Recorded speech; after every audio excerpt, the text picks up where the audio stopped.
may be seated because I'm already in the room. I'm already sitting down. So y'all go ahead. Y'all go on and sit on down. Well, we are live with a yet another video. We have a lot to discuss today and to get into. I would like to say thank you for coming in the chat. We're still raising money to get us to LA, and we definitely we definitely was we just got a $300 donation. So now we need $4,285. So we got a $300 donation earlier today. So now we need $4,285. If we do not reach our goal, all of that money would be used for something else, for the travel to Chicago, so I can interview people and actually help Jamal Green in his political campaign as running for mayor. So again, right now we need $4,285. We're talking to people that give. So today someone gave $300, and then someone also gave $10. So that's what we need. So the goal is $4,285. If we don't reach that, then we'll use that to get to Chicago to interview people and do some content for Chicago. All right. We have a lot to talk about today, and it's a lot of fun show.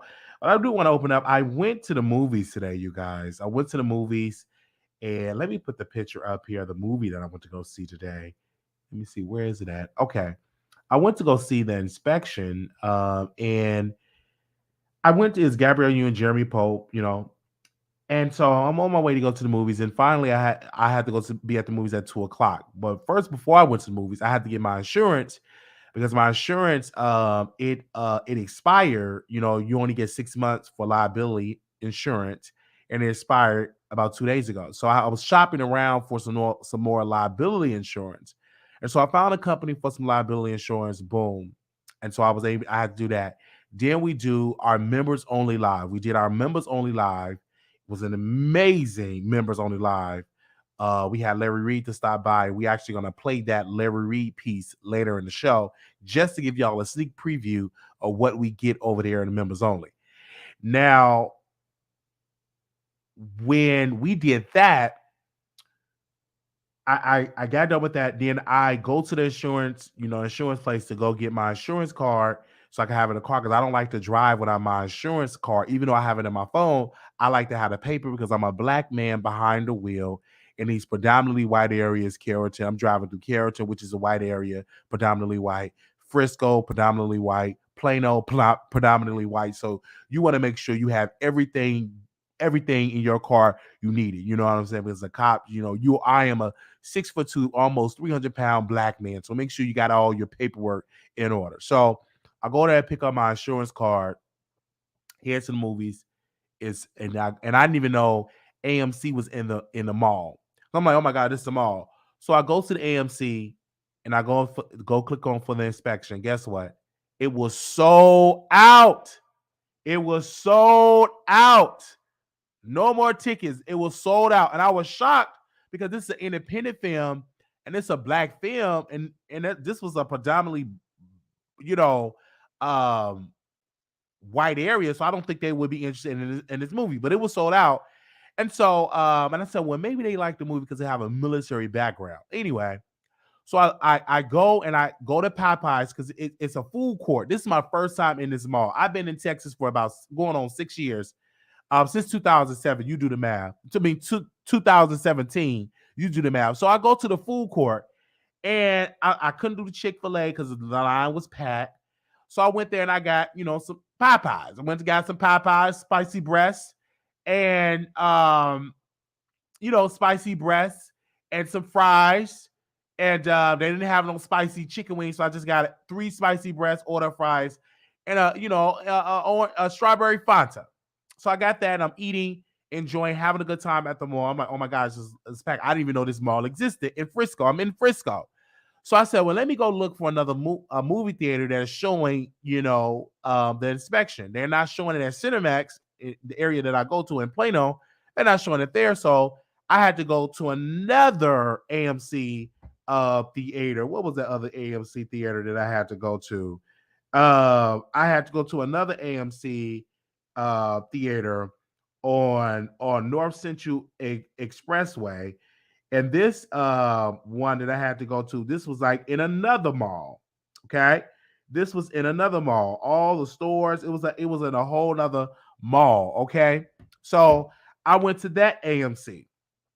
And so I didn't know it was in the mall. I'm asking the valet person, I'm like, where's the movie theater? Because I'm used to going to Cinemax and the movie theater right there, not in the mall, just at the movie theater. So I go inside the mall and listen. Looking at all this stuff, and then I hear a choir singing.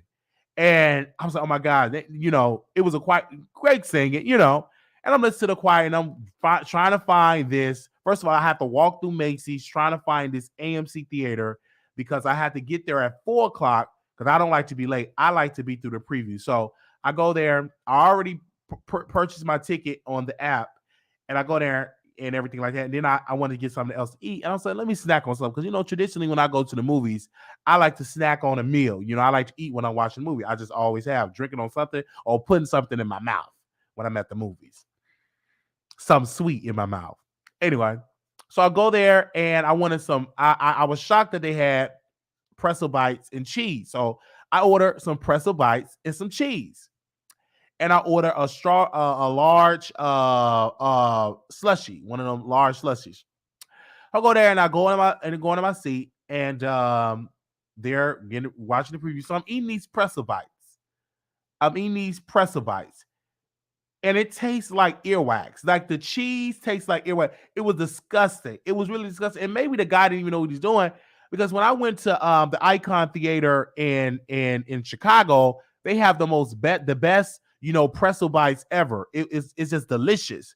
But these pretzel bites was just nasty. Too much salt, and then I was dipping in the cheese. The cheese tastes like earwax, and it was just disgusting. So I had some M&M peanuts. I had to eat that to get that taste out of my mouth to get the slushy.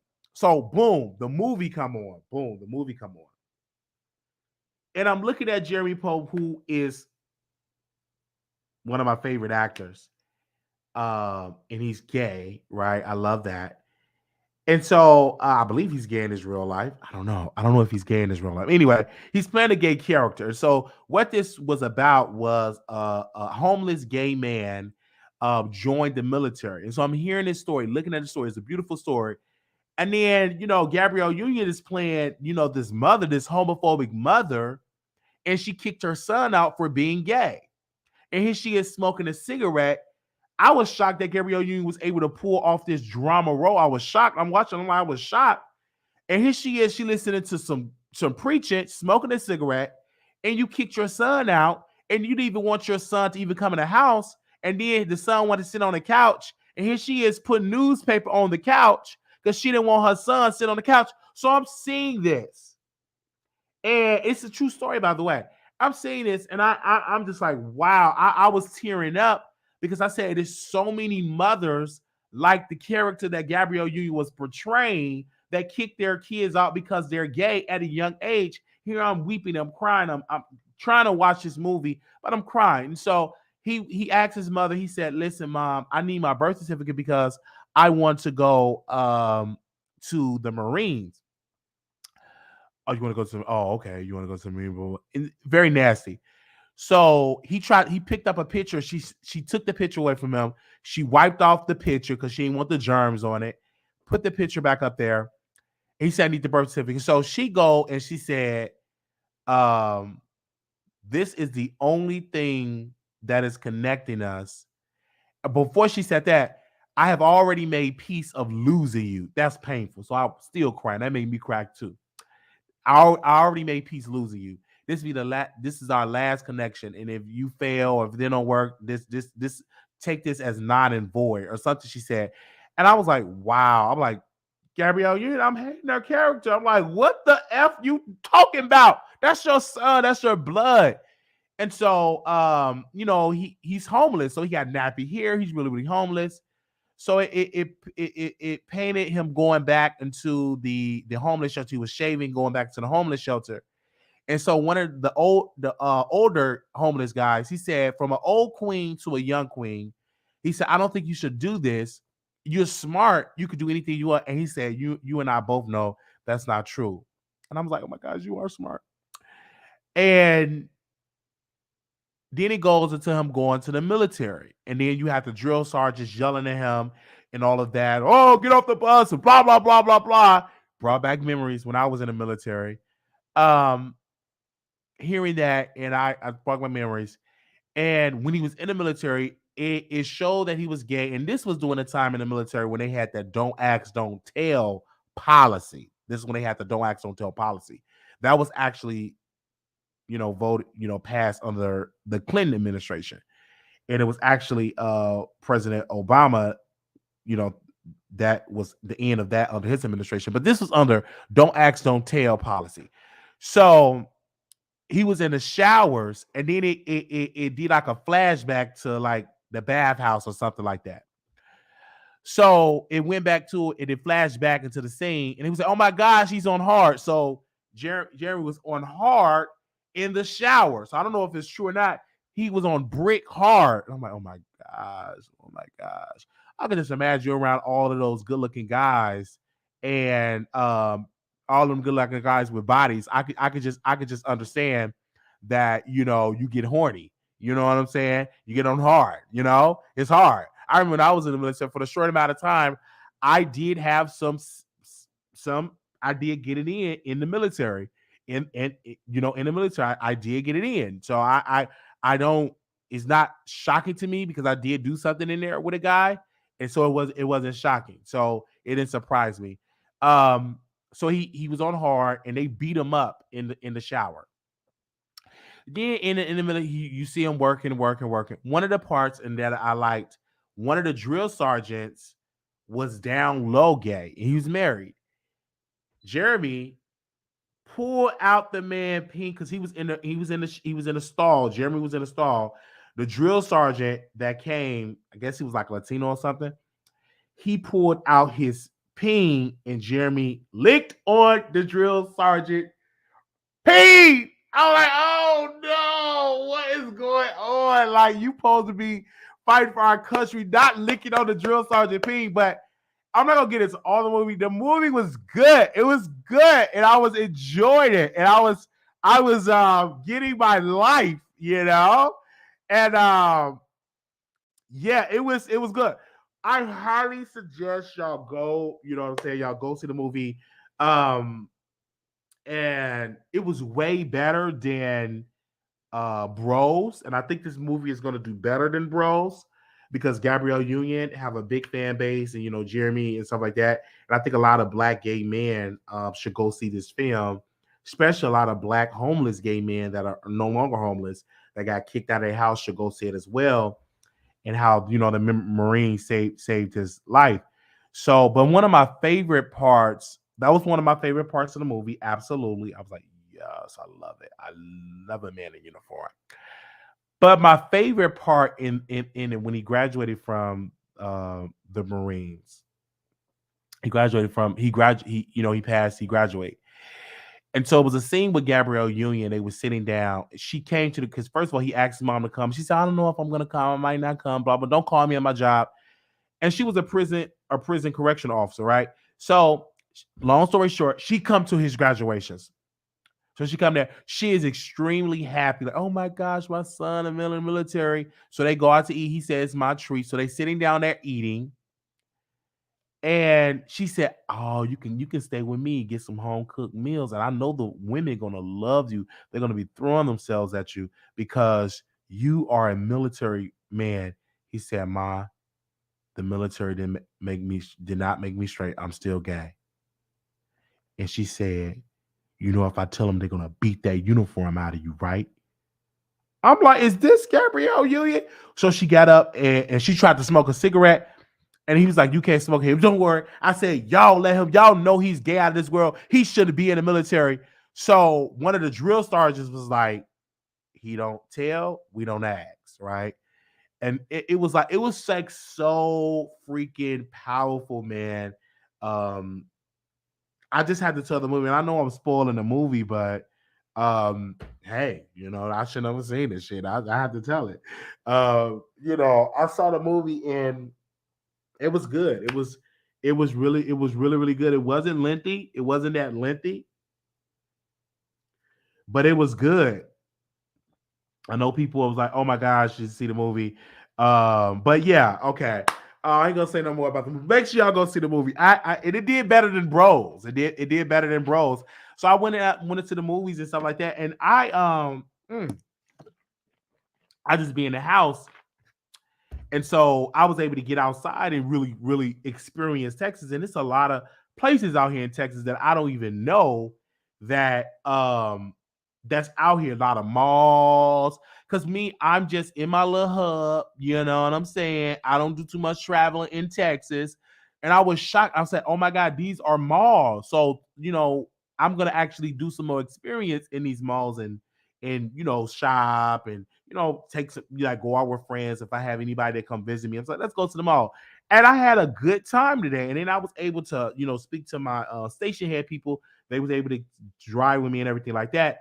But all of that is going to transfer from members only. But for right now, for the rest of this month, we do the pre-show and we do driving with Wiley. But all of that is eventually going to go to members only. But yeah, I love that. And yeah, the theaters was packed and everything like that. And people love the movie. And I highly suggest y'all go see the movie. It's called The Inspection. Go see it.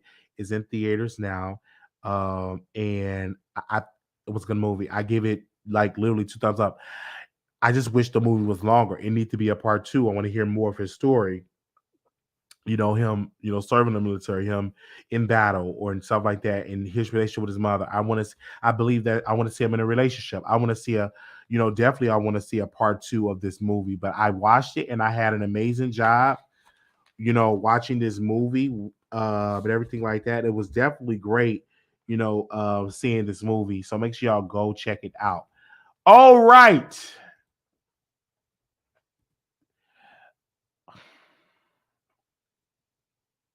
Mother Martha, 82-year-old Alabama woman.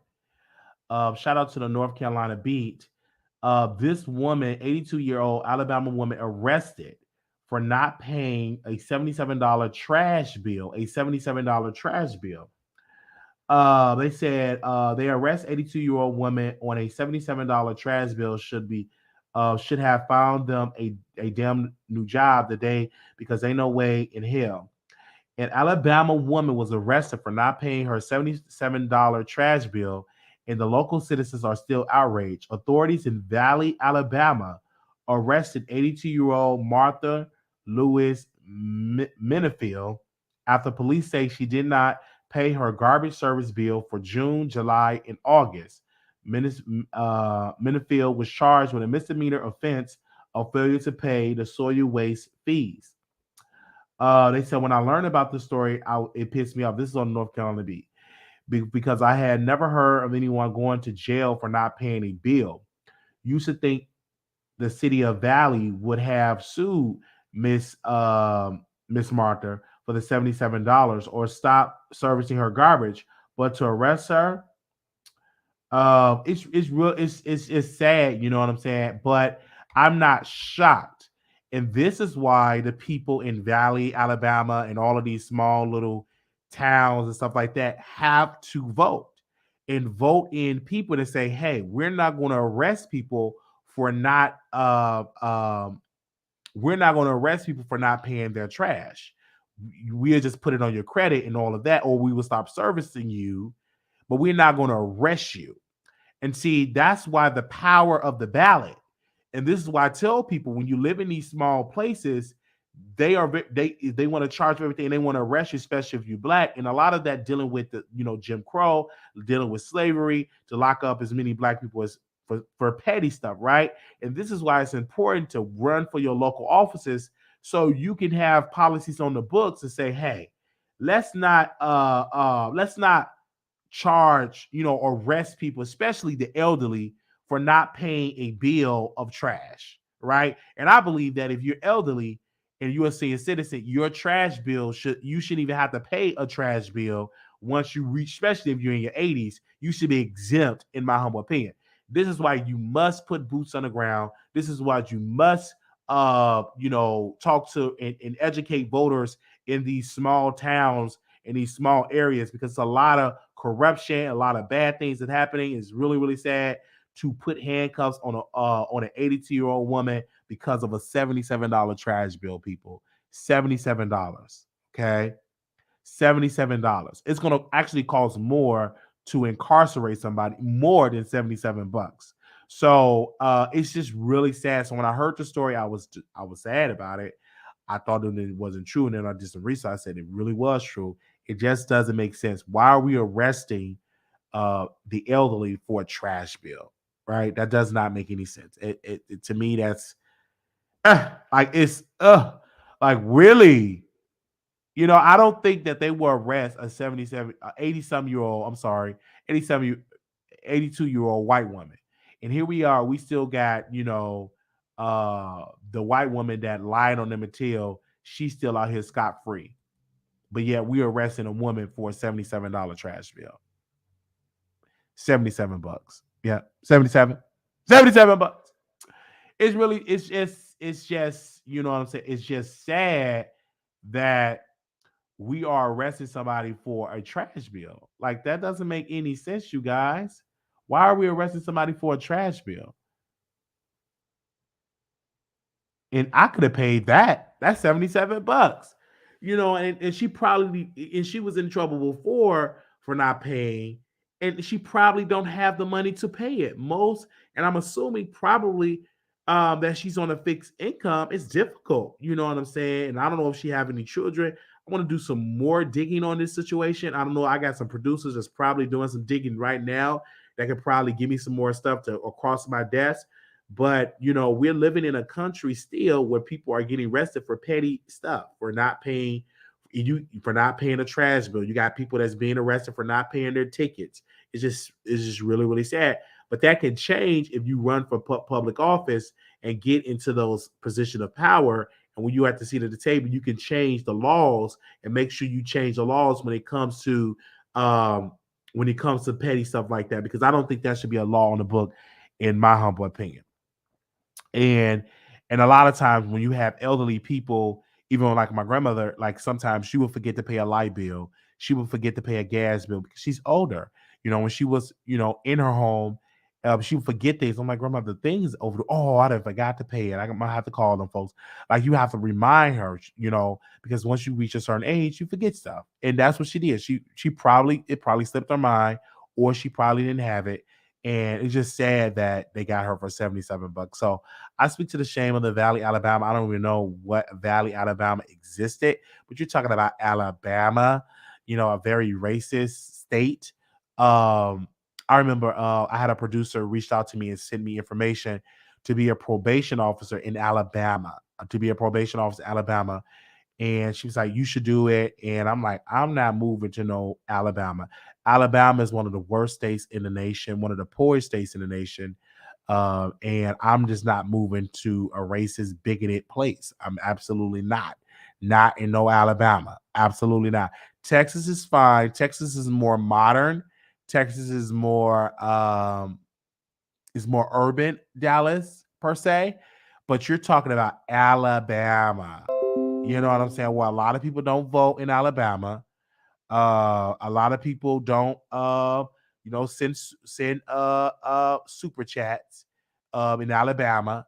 A lot of people can't read in Alabama. A lot of people can't, you know what I'm saying, drive in Alabama. Alabama is one of the worst places in America. And I personally, I don't even want to visit Alabama.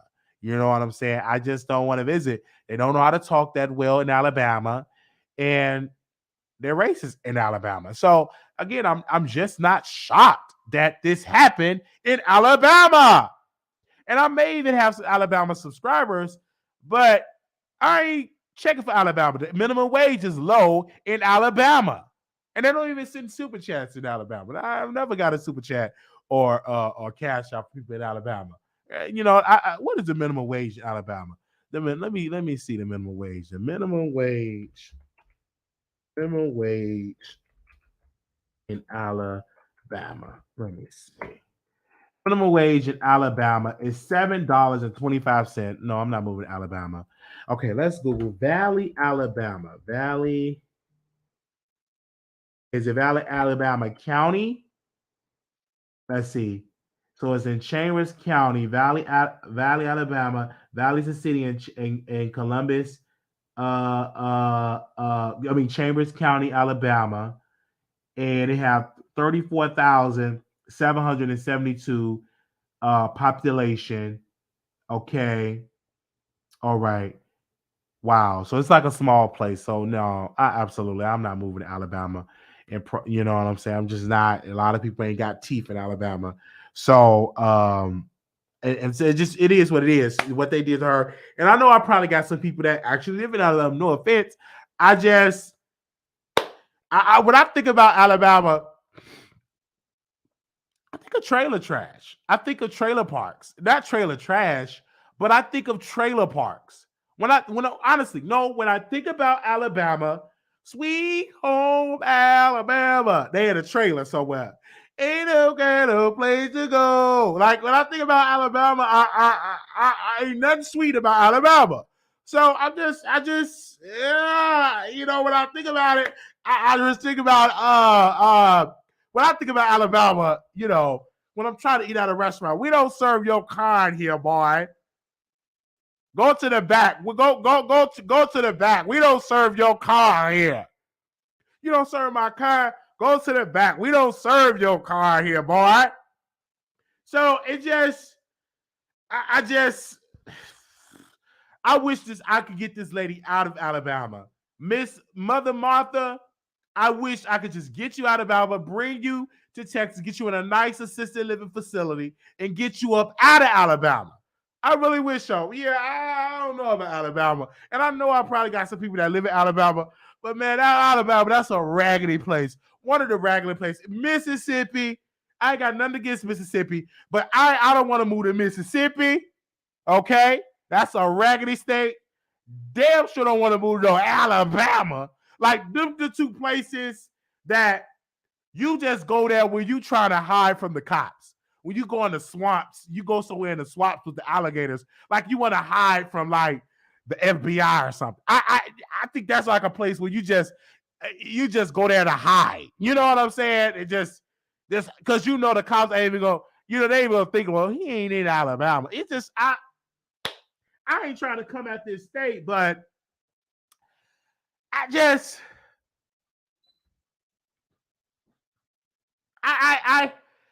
I don't know, and so I don't. I'm just related or something like that. And I know people are gonna say, "Well, there's some good parts," but this lady in Valley, Alabama. I'm mostly speaking about Valley, Alabama. It's probably run by, and you all can call in. It's probably run by white folks. Let me see the mayor of Valley, Alabama. Let me see. The mayor. Let me see. I guarantee he's white, and if he's black, I will be shocked. The mayor. Yeah, he's white. Lenard Riley. You child, child. Look at this. Just okay. Let me screen share this. I don't want to live in no place that look like this. Give me a second. Let me take you down, mother. I got your back. I know they ain't gonna like it. But this, look at this. Look at this. No way. Now, the mayor, Lenard Riley, he got to go. You know what I'm saying? He needs to be voted out. This just looked just racist. It looked like he was part of the Klan. District 1 looked like he was part of the Klan. All of the Now, District 6, Mr. Henry Cooper, I'm going to have to call him and get on the show. Maybe we can get him. He should be the mayor. Or Marquita, she should, in District 4, she should be the mayor. There's only 2 blacks. 1, 2, 3, 4, 5, 6 whites and 2 blacks. Like, it just looked like that mayor looked like he don't like black folks. I'm going to just tell you that right in and there. But I guarantee none of them would have been a 77-year-old black woman being or something like that. Absolutely not. Look at the man. Just look at him. Look at him. So I'm not moving to Valley, Alabama. That's one place I'm not moving to. Just look. Now, I know I got some people in Alabama, and I get it, and I understand it. But you know,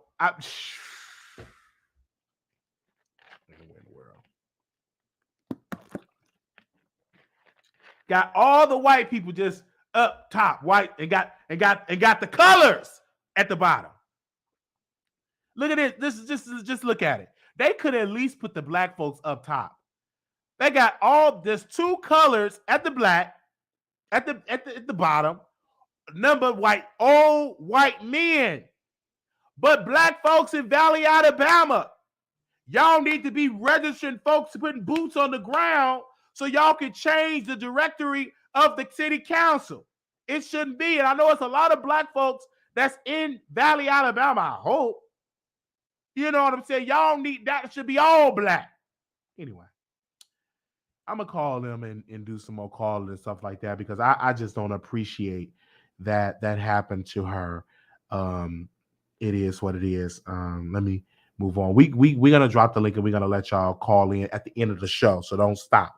Okay. We love the but yeah, you know, and so we're gonna move on to the next topic. All right. Okay. So I'm gonna be making some phone calls in the morning because if I don't make any phone calls in the morning, it definitely need to happen in the morning.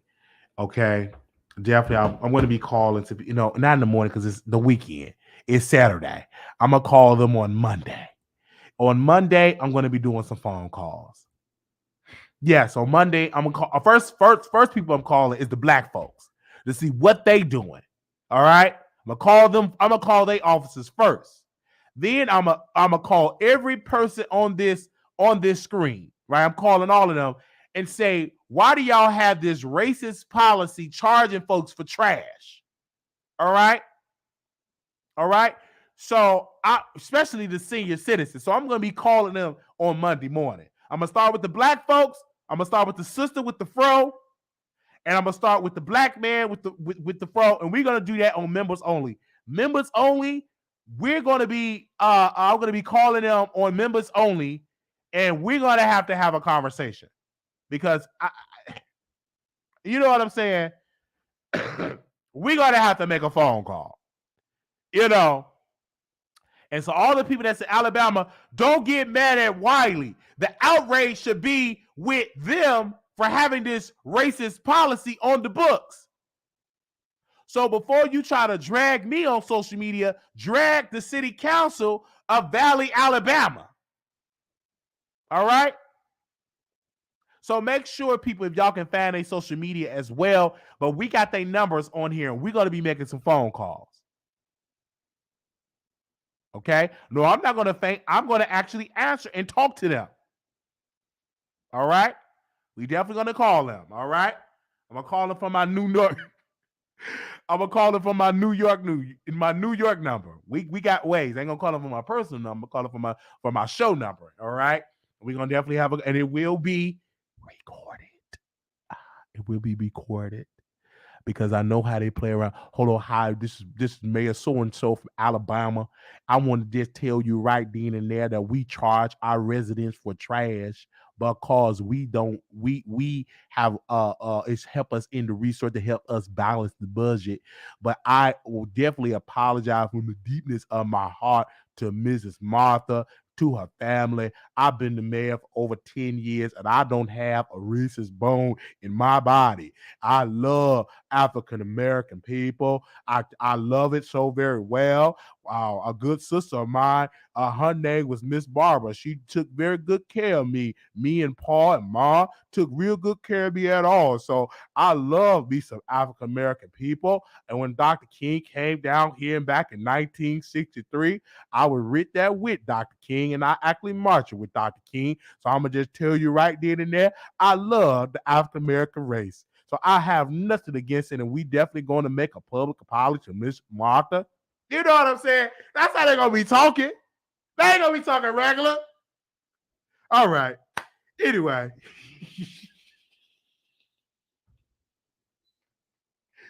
You know them folks ain't gonna be talking regular in Alabama.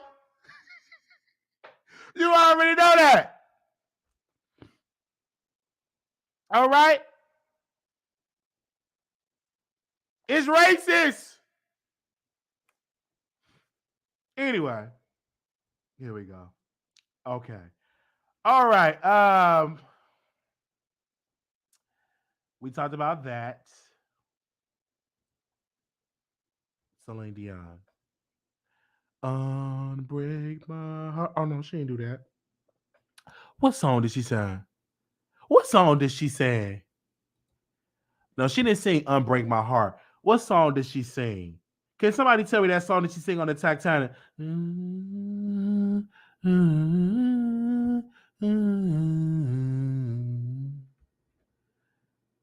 night in my dreams, I need you. Okay, hold on. Let me say it. Hold on. Let me say it. We got her on here. It's just I'm in a singing mood. Hold on. Every night in my dreams, I see you. I feel you. That is how I know you go far across the distance of our. I believe that the heart does go. One more, you open the door, and you hear in my heart will go. Oh, that song is gonna make me cry. Anyway, okay. So Celine Dion, she is. We need to pray for Celine Dion for healing in her body. She definitely going through in her body. Oh, hold on, y'all. I had to catch my breath. Hold on, I'm crying. I'm crying right now. Hold on, y'all. Hold on. That song just brought.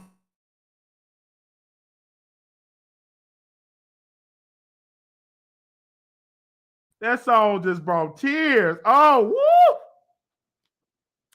Woo, Lord, Lord. Like seeing that I remember when my Uncle Ronnie and they went to go see the Titanic. Mind you, I was a kid when the Titanic came out, and we watched the Titanic. And when she was like, Jack, come back, Jack.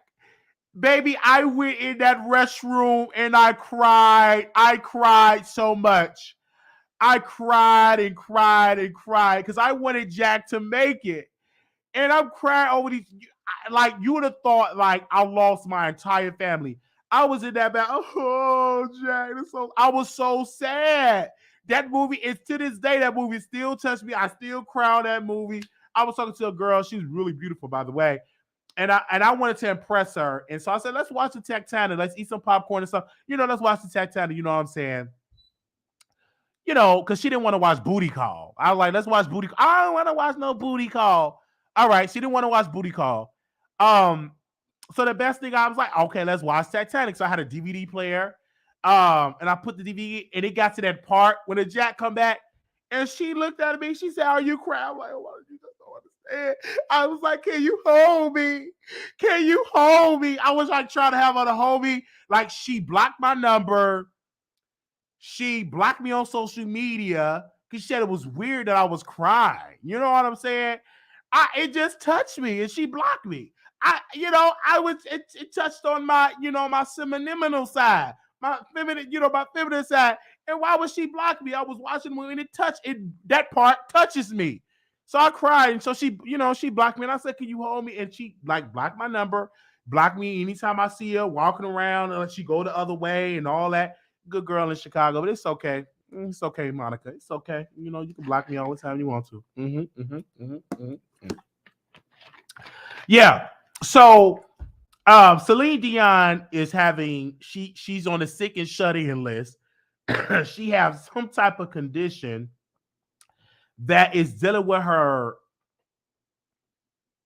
nervous system.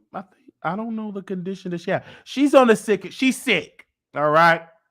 And so if y'all know the condition that she had, put it on in the chat or the condition that she have. But she's battling in her body. She went live. I just want to tell you, I'm going through in my body. I have this condition that I was battling with. I just want you to know that I'm going to have to postpone my European tour, and I'm taking it easy. I'm working with the doctors. I have stiff person syndrome. So I just want you to know I will not be singing Unbreak My Heart in this very time. I want to thank my children for their support, for helping me in doing everything that you can and giving me stuff for the stiff condition.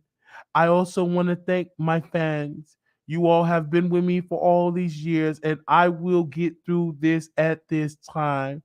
Thank you so very much, and I love you. So she did that. And I'm like, oh my gosh, man, this is depressing.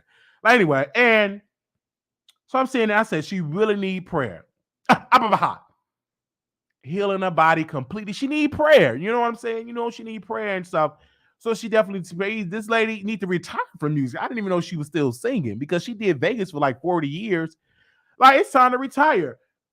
Anytime you get stiff syndrome and all that, and the stiff person syndrome is real.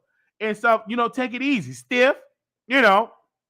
And so just retire from music and everything like that. So we praying that she get well. And I'm definitely, next time Larry Reid go live, I'm putting her name on the prayer list so he can pray for her. I don't know if he wants some money for her.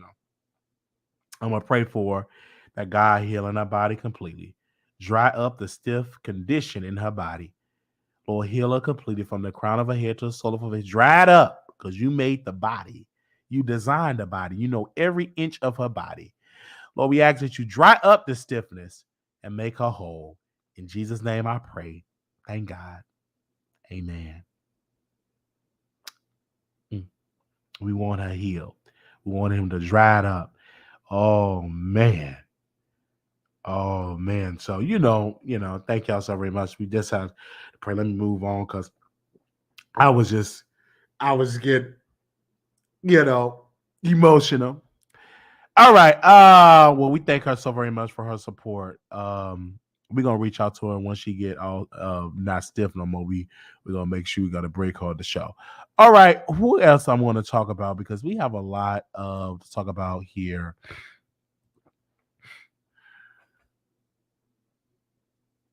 I admit I beat it.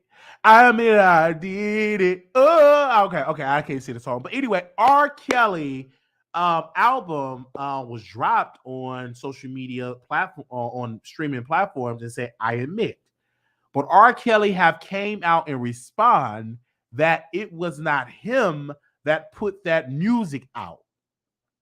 It wasn't him at all. It was somebody and everything like that. I guess he said Tiffany or somebody. So they took it off the thing because it wasn't approved for him to put it out there. And so I heard it, and I love R. Kelly. So I'm listening to the music. I was listening to it on Apple, and then it was snatched. So I'm listening on YouTube and enjoying it. So I'm gonna re-listen to it again on my members only. I'm not on members only for Station Head. We're gonna play some more tracks. I love R. Kelly voice. I love I Admit. I just love his voice. I don't agree with him peeing on folks and underage women because I don't care if you pee on a grown woman if she like it, you know what I'm saying? If she's a consenting adult consenting for it, I don't mind that. But for underage, I don't mind that. If you underage, that's just crazy. That you're out of your mind if you're dealing with someone that is underage. But again, the parents should be blamed because they forced the women on these girls on him, right? But if you're an adult, if you are a consenting adult, um, if you are a consistent adult, then if you like it, hey, it is what it is. I remember it was a guy, um, and I went to go visit him in college because he was at college. He was like 20, I think he was like 19. I was like 19, and he was in college.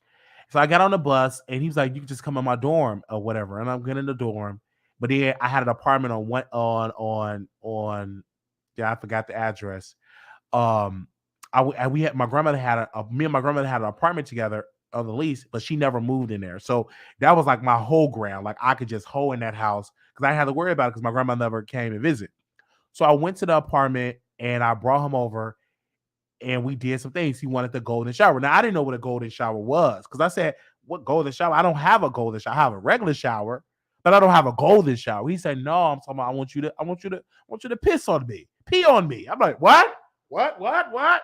And so he had got me into doing that to him, and we was in there, in the shower, and we were doing it. And so I didn't know what it meant until he told me about that. And he was real freaky. Anyway, but I don't think that you should be doing that to a person if you're an adult and they're underage. That's sick. That's twisted. Like, who does that? Like, that's crazy. But I remember when me and this guy we was getting in, he wanted me to give him a golden shower. Now I didn't have a golden shower. I thought he was talking about the gold, like gold. Like, I'm like, I got a regular shower from Home Depot, but he wanted to pee. And I was shocked because I was flabbergasted because I'm like, I never done that before. You know what I'm saying? I've never done that. And so I was kind of shy. But then, he was attractive and, I was young, 19. He was 19. And yeah, it happened. Anyway, so R. Kelly did on TMZ, he said that he did not he did not approve this album. He do not have an album. He will never have an album out called I Admit It. And he also said that he is doing an appeal and he will never release it. He said he's not thinking about releasing the album right now. And then at the end of the interview, the man starts singing. At the end of the phone call, R. Kelly started to sing. R. Kelly started to sing at the end of the album. I'm sorry, at the end of the phone call with TMZ, he started to sing. So we wish him well. Again, I'm going to continue to buy his music, listen to his music. I'm going to listen to the album when I get done with this show. I support him musically. I just don't support him boo-booing and letting people eat his boo-boo. I don't support that. That's crazy.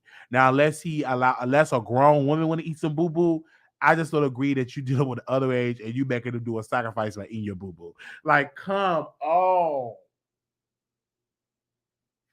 Like, I'm not for that. Like, absolutely not. But I love his music. Happy people. All right, I love his music, okay? All right, thank y'all so very much for that. All right. Thank you so very much. Okay. What else is on my mind to talk about? Also, before I get deep into more topics, I had a dream. I took a nap. I left the movies, and I was supposed to have a meeting with someone, but I called and they didn't answer. So I went into my bedroom and I got in the bed and I went to sleep, took a nap. And I had a weird dream. The dream, like, it was like a protest and the cops were coming and I was in the protest and it was like coming at me or coming. I was in part of the chaos. And I want to know, what does that dream mean?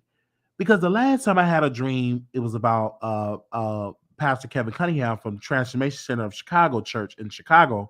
He had gave me the mic to sing a congregational song. But this dream, it was a protest and the cops were coming. I was in the commotion. I'm like, what does that dream mean? Why am I dreaming about getting a microphone, singing, and in a commotion with a protest? I didn't even know what we were protesting about. And I had a dream about that. And it wasn't a long, I didn't sleep for a long week. I slept for a couple of hours before I did this show. And I'm like, why is I'm having these dreams? Like, what is God is trying to tell me? Is he telling me I need to be an activist? Is something with a microphone? Is he telling me get into activism? Like, what is those dreams mean? I'm like, what does those dreams mean? All right. Maybe incomplete thoughts from the day. Okay. Well, if you got some people in the dream. So I had a dream about that. I'm like, wow, what is God is trying to tell me for that? Yeah, I had a dream. Okay. It means you are a pot stirrer. Wow. I don't think the dream means you're going. I think the dream means you're going to snitch in court. Because like the cops were coming, they were telling me like they're coming in. I just don't know what that dream meant. And I just had to let y'all know that. Okay. Um, let's talk about Nick Carter. Nick Carter is on the docket because he was on the Bachelor. I like it that way. Tell me why ain't nothing but a Tell me why ain't nothing but a Tell me why I never wanna say I like it that way. Listen, I want to tell you, me and Darius and Darius Marquise, we were huge as black boys, huge fans of the Backstreet Boys. We had Backstreet Boys posters, we had Backstreet Boys CDs. We were huge fans of the Backstreet Boys. I stopped listening to them years ago, but I was huge fans of the Backstreet Boys. I was huge fans. For me to be black, it was just something about the Backstreet Boys. Anyway, this person, Nick Carter, is charged with or accused of. Let me make sure I get it right. Let me go on my phone because this was on the docket for me to talk about. And let me see. Nick Carter denies the allegations of the R word as the ABC pulls Backstreet Boys holiday special. Backstreet Boys member Nick Carter is being sued by a 39-year-old woman with autism and cerebral palsy. Wow, I got cerebral palsy. What did he do? Okay. Who said the singer R word her as a teenager on the group tour bus in 2001. Shannon Shea Rue filed a S-word battery lawsuit in Clark County, Nevada on Thursday, in which she claimed that Cardi gave her alcohol and assaulted her after a concert in Washington in February 2001. She was 17 at the time of the alleged incident. The singer denied the allegation in a statement provided to CNN from his attorney, Michael. This is a quote. The claim about an incident that supposedly took place more than 20 years ago is not only legally meritless, but is also entirely untrue. The statement read, unfortunately, for several years now, Ms. Ruth has been manipulated into making false allegations about Nick, and those allegations have changed repeatedly and materially over time. Ruth alleged in her complaint that Carter picked her out of the line of autograph seekers, invited her on the tour bus, gave her the VIP juice, which she believed was a mixture of cranberry juice and alcohol. After the alleged assault, Ruth says she contracted a human. She contracted HPV, a S-word transmitted infection known to cause health problems such as genital warts and cervical cancer, according to the complaint. During a press conference held in Beverly Hills, California on Thursday, Ruth said the last 21 years has been filled with pain, confusion, frustration, shame, self-harm that are a direct result of Nick Carter R-word me. No criminal charges have been filed with the alleged assault. ABC will no longer broadcast the television special, A Very Black Street Holiday, set to air December 14 in the light of the suit. Previously aired commodities will broadcast instead, CNN have learned. Carter faced a similar allegation in 2017 after after a former pop star Melissa accused him of R-wording her 15 years prior. Prosecutors in Los Angeles, where Melissa sought to bring charges against Carter, opted not to pursue it because the statute of limitation has expired. Cardi, 38, denied the allegations at the time in a statement provided to CNN. Melissa never expressed to me while we were together or anytime since anything we did was not consensual. Carter said in a statement, we went on the record in a song, performed together, and I was always respectful and supportive of Melissa, both personally and professionally. And I want to say this because, you know, why would you wait 20 years later? You know, because number one, evidence. Number two, no police report you filed. You wait 20 years later. Your story, allegedly according to Nick Carter, have changed. I just don't have no respect. I'm gonna say it again. This is the Wiley Show. If you don't like my opinion, you can call in. I don't have a respect for a person that wait 2 decades to say they were R word. Okay. I don't have any respect for a person that wait 20 years. Oh, I got something to say. I was violated when it happened 20 years ago. Like, either you're a cloud chaser or it really happened. I just don't have any respect. And I feel like we shouldn't even give life to this until being investigated. ABC, I speak to your shame as a network because y'all are taking off a special and penalizing an entire group off an allegation. Why are we in society snatching bags off an allegation? That does not make any sense. ABC, you should be like, we still gonna air the special.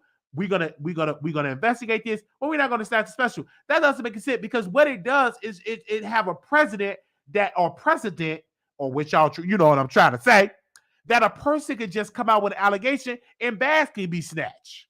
You know what I'm saying? Like I just don't understand it. Whatever happened to let's investigate and then come to a conclusion. We're doing this. You're guilty already because of the allegation. You're just guilty. No proof, no evidence, no physical evidence, no nothing, just an allegation. And then the public can be like, well, I believe it. Well, damn, that means if you could just go over that means anybody could just come with an allegation and you would believe it. That means Denzel Washington, somebody could come with an allegation about him. I guess the public could just believe it. Happened 20 or 30 years. Or Will Smith, I guess could come out here. Or any other person that we so like, and we can just go automatically believe it because they got allegation. Like, no, I want it to be investigated, okay? Before I will come to a conclusion. And before I have to actually say something, before I snatch a bag. Because it happened 20 years ago. 20 years ago, as she claimed, right? And you didn't say anything without them 20 years and then report it to your mama. You waited 20 years later and now you want to say something. I just don't get it and I just don't understand it. And I don't understand that we're snatching bags off an allegation. He have not been charged. He have not been convicted. And I don't think he should have a bag snatch because he have not been charged. He have not been convicted. And that does not make any sense. And so ABC, I speak to your shame because y'all are pathetic that y'all would snatch the Backstreet Boys special without doing your due diligence of an investigation. Y'all just believe in this woman with autism. Probably she's been manipulated to do this for money and for clout. Okay? So I just don't understand it. Doesn't make any sense. You wait 20, 30, 40 years, 50 years, you might just be silent and take that to your grave because I don't have no respect for a person that's going to come out 20, 30, 40, 50, 60 years. Oh, it really, really happened. And then we're snatching bags without investigation. And if it happened, and if it come out that it really, really happened, then yes, charges should be brought. Yes, they should be arrested. Yes, they should be convicted. But I don't believe that we should rush to judgment off an allegation is what I'm saying. So I am giving my opinion. If you don't like it, you can always hit that link, okay? Or you can always call in, right?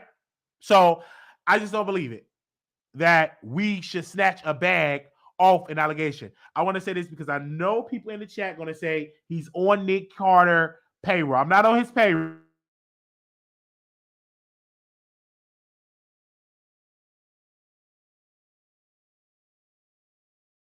I know people are going to say I am on Nick Carter payroll. I'm not on his payroll, okay? So I'm just giving my thoughts, okay? I don't believe it that we should snatch a bag off an allegation because I remember Brian Banks had an allegation against him.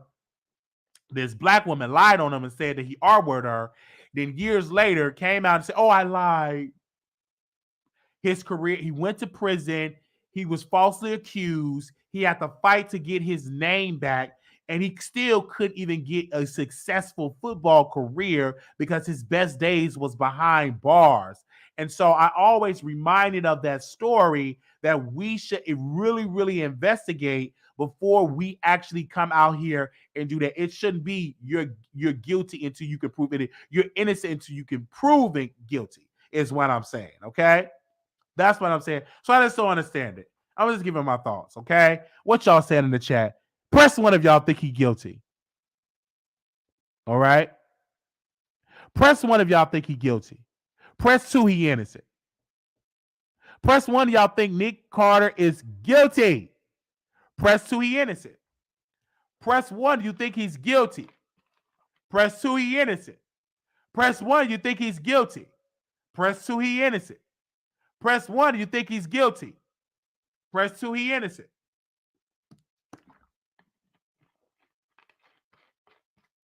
All right.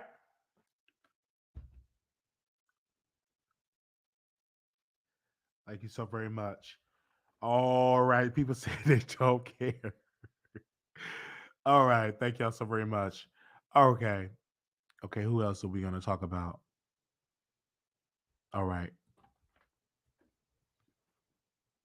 Is we having a good show? I hope I'm doing good because it's 1:00 in the morning, but it's 400 million producers that are here. Are we good? It's literally 1:00, actually 2:00 on the East Coast. I want to make sure we're good. Y'all good to go? Because it's like, okay. Give me a second here. I'm gonna check it in the chat because sometimes in here it have slow ball in here. It's 424. Okay, we good. Okay, it's after 2 a.m. 400 million people watching. So I was watching Storm Monroe. He's interviewing YouTubers, and he started this. We were the first YouTuber that he interviewed, right? And ours got 30,000 views.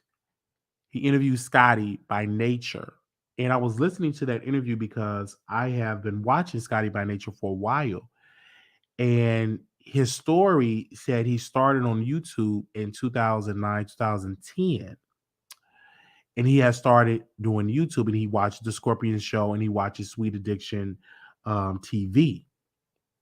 And I'm listening to his story. He's from Mississippi. He's a Southern boy, close to Jackson, Mississippi. And he did videos in college and all of that. And he'd been doing YouTube for over 10 years. And right then and there, I fell in love with Scotty by Nature. The reason why I fell in love with Scotty by Nature because I've been doing YouTube for over 10 years. And now he's just now getting the recognition, the name, the subscribers.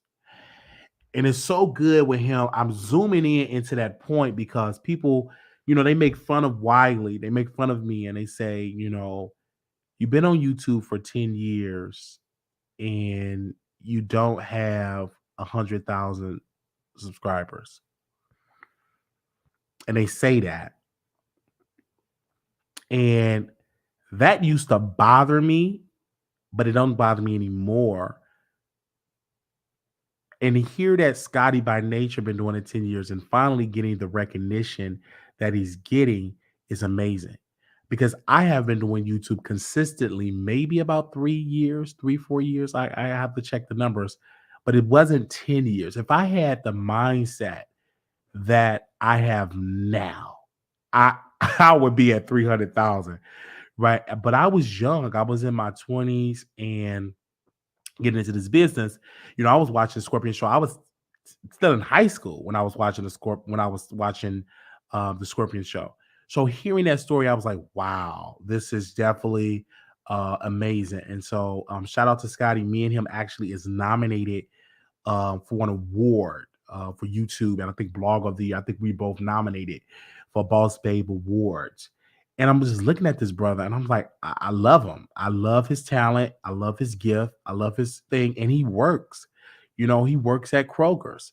And working from Kroger's and yet doing YouTube is amazing. This brother, what I like about his work ethic, this brother will pre-record videos in the middle of the night. And he would release the video while he's at work at Kroger's. He would release the videos so that people can watch it while he's at work. And he's been doing that consistently. And you see he's getting paid, getting back what he put in to his show. And I love to see African-American content creators that come from the bottom and they have a testimony that you know, I did this for 10 years and I was in college. I don't know if he graduated or not, but now I'm consistently doing it and I'm getting the results. And I love that about him because, working a job and doing YouTube, that is amazing and that is great. Because many people made fun of me. Oh, here you are wiping butt. Your mom, he left his job and he doing this. You still got to work and then do they say different stuff. But I love the fact that he's doing that and he's doing a great show and he's doing doing good. And I love the fact that he's definitely growing. And so having this success on YouTube is amazing. And to be able to be working like, okay, I'm working from Kroger's and yet I'm doing YouTube and I'm getting a name for himself. But before that, I was working at Dollar General, and working in Dollar General, I was making whatever amount. I think he said he was making $9 an hour. And now you look at him now. I give Scotty by Nature a couple of more months, he will be doing YouTube full time. And that would be great for him. And so he don't have to clock in to Kroger's and work at Kroger's and do YouTube. I give him about another couple of more months, he will be doing YouTube full time. That's that's how I'm going to prophesy for his life. It's really, really, really great. And so listening to this content, I was getting my life watching his content and observed his content, because when I heard his story, I reached out to the brother. I said, "You're doing good. You're doing great. You're doing awesome. Keep up the good work." And he say, "Wiley, you're talented. You're gifted." And I love that about your peers, to say that you are gifted and to say that you are talented and to relay the love back. And a lot of people say, Wiley don't have any friends on YouTube. I don't have friends on YouTube. I have a mentor, Dr. Reid, that I love, but like friends, I have associates, and Scotty is a great associate of mine that is a colleague, and he's doing really, really great. And I love to see that. I love to see that. And it's just great. I think that the support of his show have proven to people that you can do this, and I love that about him. And though you work at Kroger's or whatever, I work as a CNA. You know what I'm saying? Wiping butt. Changing diapers. Feeding people. So, and I get, every time I get people to throw shade, massive shade. Someone, you do that, and you can't even do YouTube, and all that. And to see this brother at 40,000 subscribers, we're almost at 30,000. To see his come up, I think that's amazing. I think that's great. And I think that a lot of people realize, and they were saying, I said it's not about the subscribers. Subscribers are just bragging rights. Unless you sit in the seat, most of y'all don't sit in the seat. Y'all watch people. But you could be at 1,000 subscribers and make money, right? It doesn't matter about the subscribers, really.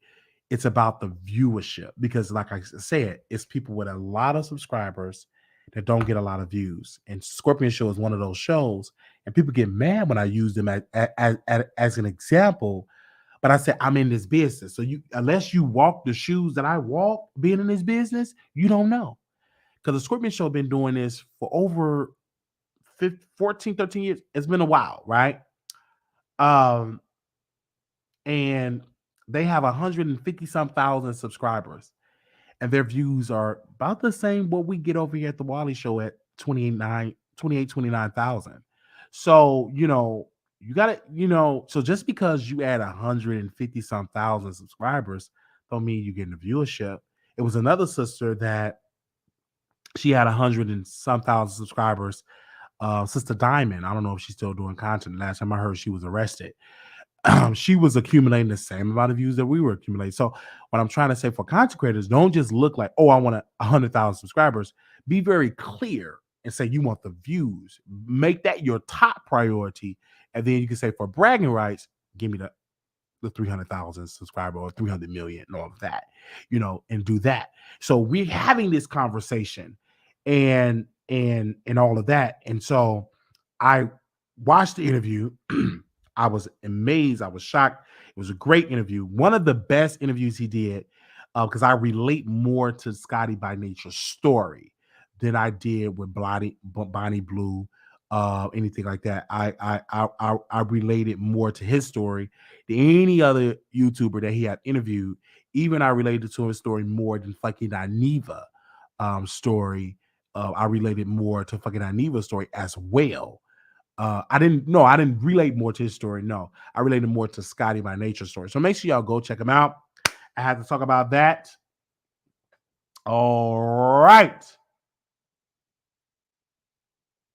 Thank you.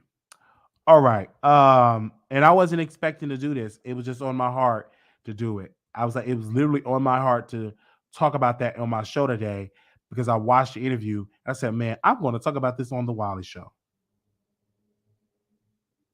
Yeah. All right. Thank y'all so very much. Okay.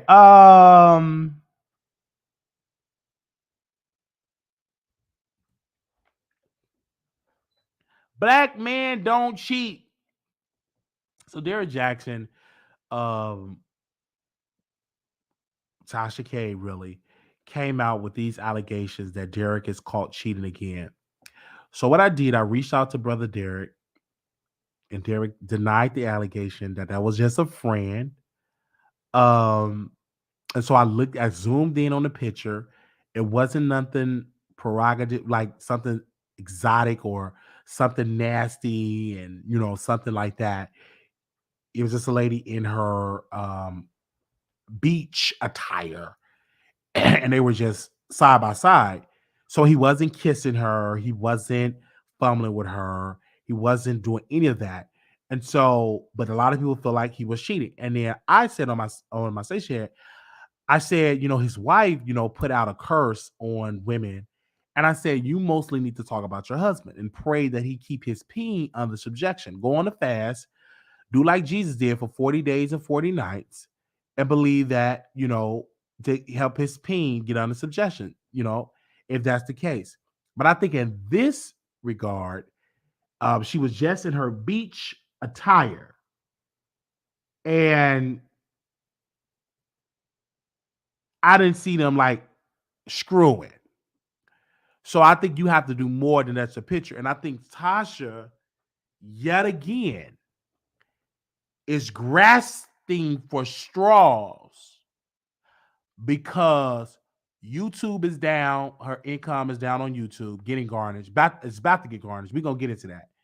I'm on Bingo trying to build that up. I'm on my app trying to build it up. So she's trying to get 3 massive checks, and it's just not working for her. So what she's trying to do, she's trying to get salacious and go back to Derrick Jaxn, because when she originally talked about Derrick Jaxn, it went ultra viral. This time it didn't go viral like that, right? It didn't go viral on Twitter. It didn't go viral on Facebook. It didn't go viral like that, right? So she's trying to have those. Now that she's back on YouTube and she do a simulcast on Bingo, she's trying to go to that viral moment. She's trying to go to having 50, 60, 70, 80, YouTubers cover her show.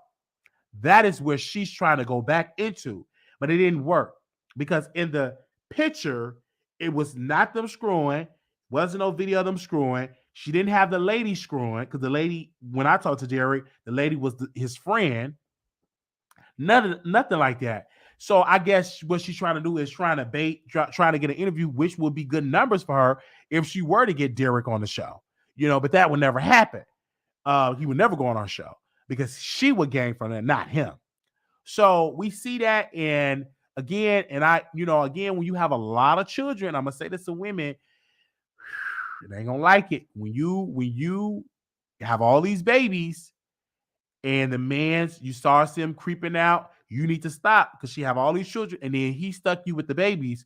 And I feel like women, you got to have a good babysitter, invest in a nanny, and be like, okay, you going to the beach with your friend? Guess what? I'm going with my bonnet with you to the beach. You ain't going to Florida, but I'm going with you.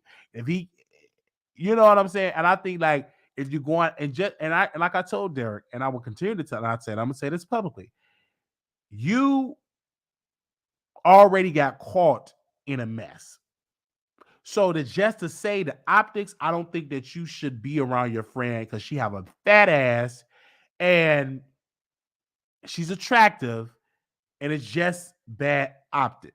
So you shouldn't even get involved and do something like that. And he didn't even respond back to the message, but I said what I said.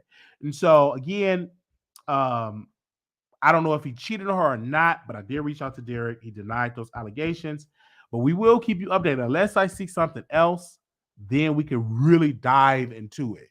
But he's wearing a shirt right now, and he wearing a shirt and he said black men don't cheat. That's a lie. Black men, it's some black men that cheat. Dr. King was a black man. He cheated on his wife. Okay. So don't say black men don't cheat. Look at Nina Long had a black man. He cheated on her. Jay-Z cheated on Beyonce. So don't put that out there. Diddy was cheating. So don't put that out there and say black men don't cheat because that is a lie. It's a lot of black men out here that cheat, from celebrities to non-celebrities. Okay? So you can wear that shirt till you blue in the face. DJ Envy cheated on his wife, and his wife is beautiful. Just because you have a beautiful wife does not mean he won't cheat on you. Excuse me.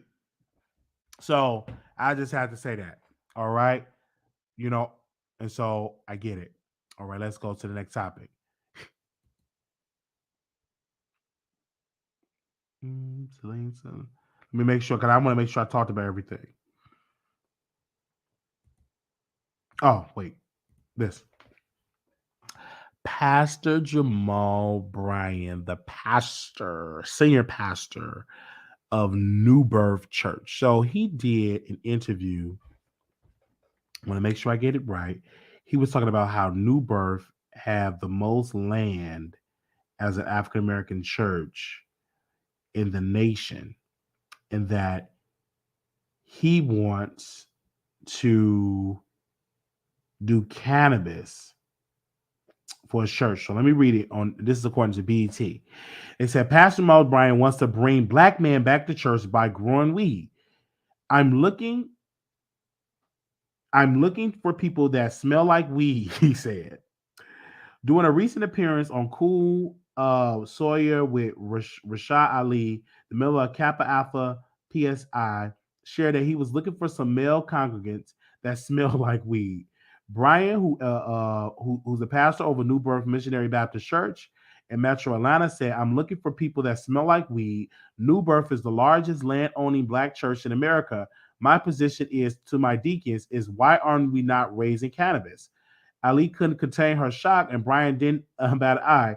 He also expressed that he will be teaching men how to handle business, introducing concepts of sustainable farming and preserving the ecosystem. And he said this. It's another quote from Jamal Bryant. He said, I will be able to bring in black males. They'll be able to do it legally. I'm teaching them farming, helping them enhance the ecosystem. This is the kind of conversation. So if the guy, black boy, a bankhead said they're growing weed at the church, where do I join? I don't need no pamphlet for him. According to the Georgia Department of Health, marijuana laws are tougher than most states, so it's uncertain how Brian will pull off the venture. Georgia law is much more limited than some other state medical marijuana laws. For example, it does not legalize the sale, possession of marijuana in leaf form. It does not authorize the production of sale of food products infused with low THC oil. Okay, so I hear what Jamal Bryant is saying, but this is not just about cannabis, right? You can't grow it. If they own land in Georgia, you can't do it unless the laws change. But what Pastor Jamal Bryant is thinking about, he's thinking about running for office for governor of Georgia or mayor. I think governor or senator, right? His ambitions, because when he was talking about Herschel Walker and how viral that went and him getting so socially involved, and he's saying that Reverend Warnock was successful, now his mind is, I want to get into politics. I want to get, so what way to bridge an announcement or to bring out that, with your career and say, hey, I want, yes, Jamal, yeah, Jamal Bryant. Okay. Um, what way for me to say, let's grow cannabis? What way to say, let's grow this? Because he want to run for office. So Pastor Brian said, I want one black man in my church. That's a good way, good source, and it's good media attention. Don't be quick that Pastor Bryant is going to go out here and run for office. Okay. That's what he want to do. And the DNC is already knocking on his door because they saw how powerful he was with this whole Herschel Walker ordeal. So he want to run for office. Like his sights is running for office. And that's what he want to do. He can't grow weed in Georgia. It's against the law. But if you run for governor and he's a black man and you already talking about growing, want to legalize marijuana, that's a good thing to pander on.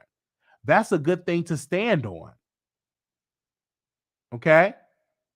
And if Stacey Abrams, if she was using good common sense, she was so obsessed on food. It was two things that she was obsessed with: eating and abortion. Abortion and eating. She did not expand the brand or the base and said, let's legalize cannabis. She was obsessed with eating. She was obsessed with celebrities. She was obsessed with abortion. And they wasn't here for that. If she would have said, let's legalize marijuana in the state of Georgia, she would have won more votes. It would have been easy for people with boots on the ground, for Black Voters Matter, for the New Georgia Project, for all these organizations. It would have been easy for them to say, hey, vote for Stacey Abrams. You like to smoke weed? When she become governor, she's going to make that a top priority to make that legal. That would have changed the game. That would have got more black folks to vote for her. But of course, she ain't listen. She too dumb. She too busy eating. And she should have, and if she would have had me on her team, I would have said, you should say this. So Pastor Jamal Bryant got somebody on his team said, bruh, this is a good thing to stand on. Already say for church, you're gonna go viral, you're gonna do interviews, and you just run with that. And you're gonna hear more and more and more about this because he know I'm thinking bigger. I got bigger ambitions than just being a pastor of New Birth Church. He want to be in politics. So I agree with him on that. And guess what? If I move to Georgia and if he stand on that, if that's one of his campaign promises, he'll get my vote. Absolutely. Oh, absolutely.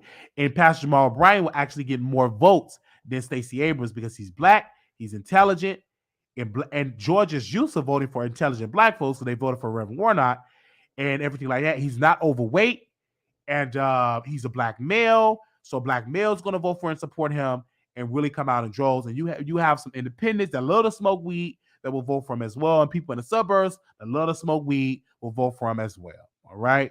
Thank you so very much. And that's what I have to say about that way about Pastor Bryant. Thank you. All right. Wow, I think we talked about everything. Did we talk about everything? Where we at? Where we at? Okay. Yes. So Cardi B and Tasha K. Somebody sent it to me and I want to read it. And it's more stuff that I want to talk about Cardi B because Cardi B and Empressive, she been calling out the Empressive channel because the Empressive channel said that Cardi B don't write her music. So Cardi B came out and she said this. Cardi B said, let me see if I can find it. These anti-Cardi blogs on YouTube, she meant to say YouTubers, always making excuses for my success. I need the label, I need the playlisting, I need the payola, blah, blah, blah. Yet when you look at their highest view videos, it's Cardi keeping the lights on. So which one is it? Okay. That's what she said. And then Cardi also said this. The fact is, I do write my music, and as y'all can see on all these artists writing credits, that just like me, they also get help. Extremely witty, and these men cannot say or come up with what I come up with because I'm a girl. I have even written in front of other artists. And I agree with her on that. But I just don't agree with Cardi B coming at YouTubers. It is our job. We will criticize. We will do that. Empressive will do that. She is a YouTuber. She's a black woman, and this is how she pay her bills and stuff like that. Cardi, I speak to your shame because you said you had separation anxiety. You have all this stuff, but where is this anxiety when you want to criticize media? Where is this anxiety when you want to go off on the media? Right? You got all of this energy to drag, be on social media, drag, but you don't want to release a new album. Prove to us that you write your own music by releasing another album, right? You have all this energy for Empressive. Empressive, I love her content.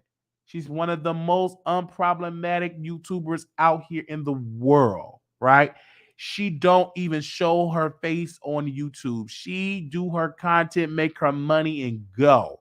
You don't see Empressive I have not seen Empressive get into an argument with a YouTuber.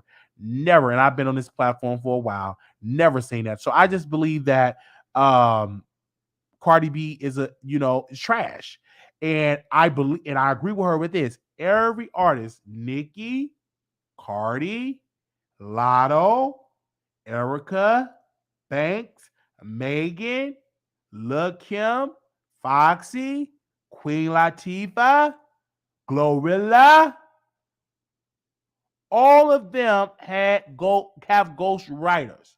So just because a person don't write their raps or bars does not take away their talent. Because like I said, all of those female MCs that I've named, even Remy Ma, have writers. And I stand on that. Because if you write all your bars, why is it when I tune in, City Girls, y'all have a list of writers, right? Y'all have a list of writers.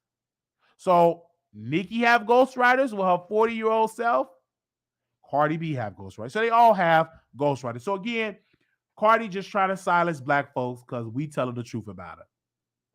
And it is what it is. And a lot of people will say, well, I don't believe that Nicki Minaj have ghostwriters. Check out her credits. It's hundreds of artists that is credited on her album. If she just write her music, it'll just say Onika. It don't just say Onika. It's a whole bunch of people on that album. Okay? Thank you so very much. Somebody just sent the $5 donation to the goal. So now we need $4,280. All right. So we thank you so very much. So it is what it is. So and so it is what it is. So you don't like it. Coi Leray have a writer. So all of these Dream Doll, Asian Doll have writers. Amaretta have writers. There's no rapper on the planet that writes all their bars. They have help. Let me say this. Majority of these mainstream artists have help with their music. It is what it is. If you don't like it, we will open up the phone lines and let y'all do it. So now we have to switch gears because we still talking about Cardi B in Tasha K. Let me see if I can find it. Because Cardi B and Tasha K is still going at it in this lawsuit. Okay? So we have an update. Cardi B, according to the Jaxn brand, said Cardi B fights against blogger Tasha K attempt to have the 3.8 judgment thrown out. Cardi B and her legal team are fighting against Tasha K appeal to have a 3.8 million judgment thrown out. According to Radar Online, in a newly filed court document, Cardi B accused Tasha K of being in the blogging business to spread salacious rumors about celebrities for profit. The Grammy Award winner reportedly displayed evidence of Tasha K targeting her since 2018. Cardi B argued that the YouTuber knew spreading false information will increase her ratings. The 30-year-old lawyer wrote, they admitted that their target attacks were intended to irritate her and to make people laugh at her and to cause her embarrassment and humiliation. Vulgar, tasteless, and rude were words used to describe Tasha's actions and emotion. The rapper said the malicious campaign was put together by greed and spite. It was argued that Tasha K. born Latasha Kibi remarks were so degrading that Cardi B responded with outrage shouldn't come as a shock. The Be Careful artist said the jury made the right decision and want the judgment to remain intact. As previously reported, in 2019, Cardi real name, I don't know how to say it, Balika blah blah blah blah, won an almost a $4 million judgment against Tasha K, who was held liable for defamation, invasion of privacy, and the intentional infliction of emotional distress. As part of her repercussions, the YouTuber was demanded to delete the defamatory video she posted online about the Bronx native. After Cardi's victory, Tasha K filed an appeal of the judgment, claiming it was improper. Today, Tasha K have not paid Cardi B the amount owed. All right, and I want to say this: Tasha have all this stuff to say about Cardi B, and now she's trying to fight it in the appeal. Now she don't want to pay it. Pay up. And so we're going to see how this is going to be played out. Many outlets, they're not really covering it because they over it. Talking about Cardi B and Nicki, and talking about Cardi B and Tasha K, they really, really, really over it, man. They really, when I tell you they over it, they just over it because she won the judgment. So now what Tasha is doing is continue to, go through the court process and appeal, in which she's going to lose, and it's going to go to Cardi. And when it goes to Cardi, man, that's a lot of money that she definitely going to have to pay, and we're going to see how that's going to operate in the courts. I think that, if Tasha have to pay this, it would bankrupt her. Like, it would be a massive blow to Tasha K. So right now she's in the appeal process. So right now Tasha K is on YouTube. She's on Bingo. She's on the app. She just interviewing anyway. She interviewing authors she interviewed one author said her man died on top of her by eating her coochie. Like, she interviewing all type of people. She's trying to get these viral moments. She's trying to stack up her bread because she know, like, after this appeal is over, I know I'm gonna lose it. So I'm just gonna ride this wave and just build up as much capital as possible, and at least get close to the 3.8 million dollars. So we definitely gonna see about that. And I heard that she didn't even have insurance, to cover this lawsuit. So again, we wish her well. They said, "Can I help her?" No, I ain't helping her. What, help her for what?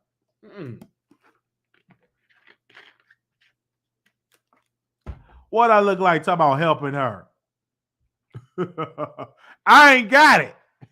I damn got no million. I ain't even got a mil. All right? I ain't even got $1 million. All right? I ain't got. If I had it, you think I'm gonna help somebody that got themselves in debt like that? No, she got a whole husband. Man, please.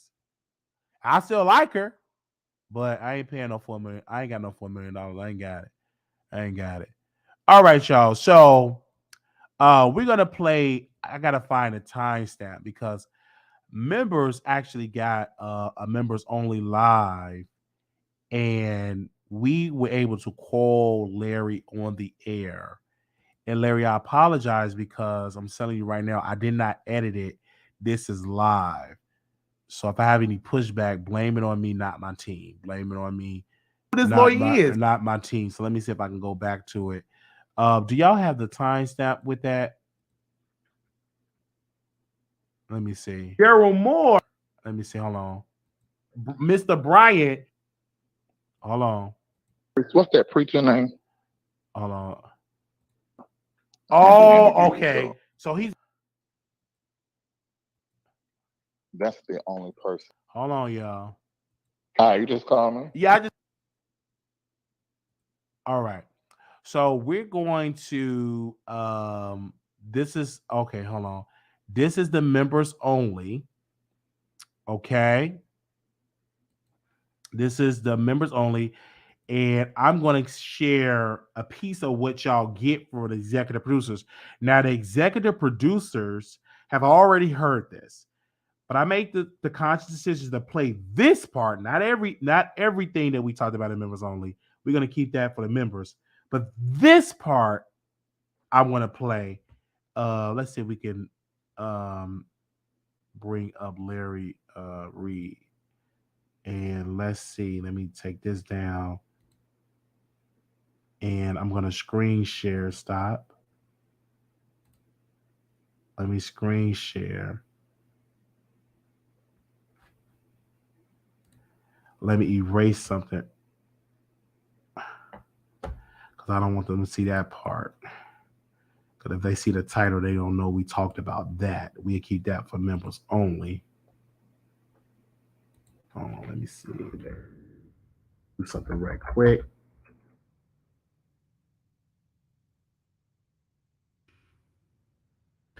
All right, we're gonna play that. I'm just doing something. Oh, Derrick.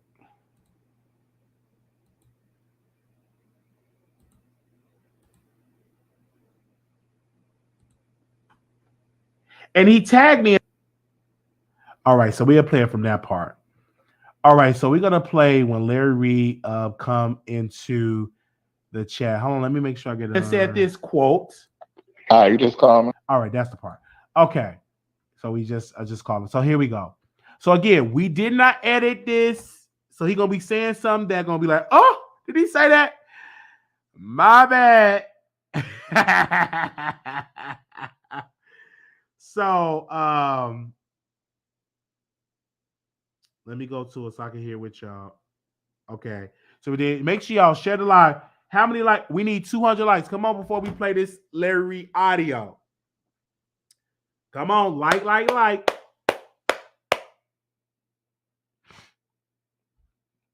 Come on, y'all.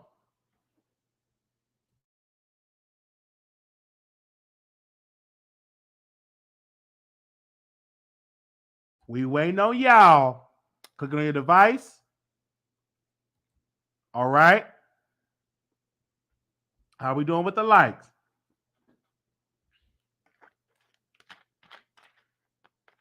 We got 492 million. So we should have 492 million likes.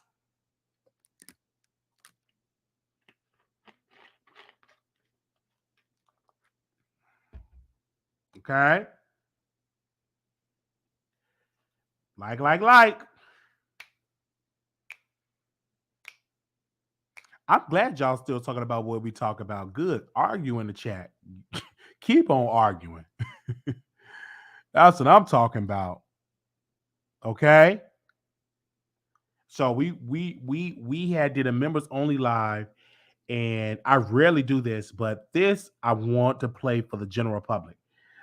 We rarely do this, but members only, we put on good shows over there. And so if you're not a member, actually, while y'all actually liking the post, I'm gonna drop the link for you all to become members really quickly. So if you're not a member, you can become one. And make sure you subscribe if you have not subscribed to the chat or to the Wiley Show. Make sure you, if you have not subscribed in there, and moderators, keep me updated with the likes because y'all be stingy with the likes, child. Oh, hold on. I don't know how to do that. I could do this. I keep forgetting that. All right. All right. Members get exclusive lives.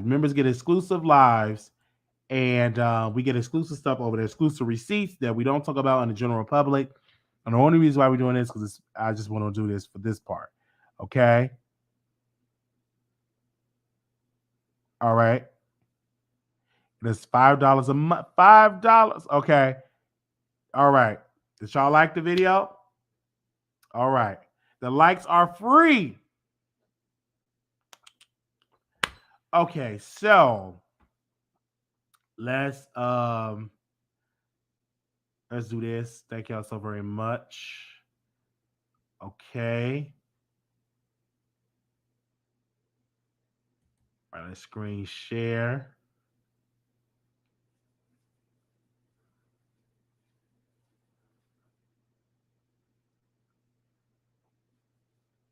Yeah, I have the likes. We talked about the whole time. I'm gonna make sure we talked about everything because this is the last subject, and then we're gonna open up the phone lines. All right. We talked about everything. Also, too, go to my Instagram while y'all liking the post. We had 6,870 followers on Instagram, and this person, Demarco Morgan, I want y'all to see this. He have replaced TJ Holmes. So let me do this. I posted this exclusively on, the Wiley Show Instagram, and this have been verified that he's temporarily going to be replacing TJ Holmes. And when I tell you he is a snack, so people were sending me up in the DMs about him. So yeah, so that's how they do that. Yeah,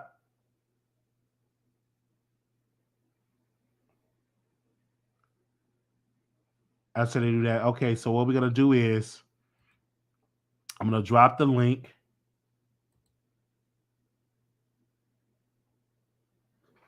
Yep, drop the link, and then we'll let y'all call in because y'all didn't like it. They used to be playing the audio if y'all didn't like it. So I guess y'all don't want the audio played.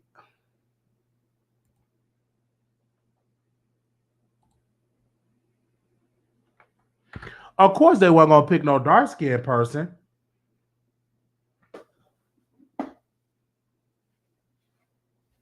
And I told y'all that.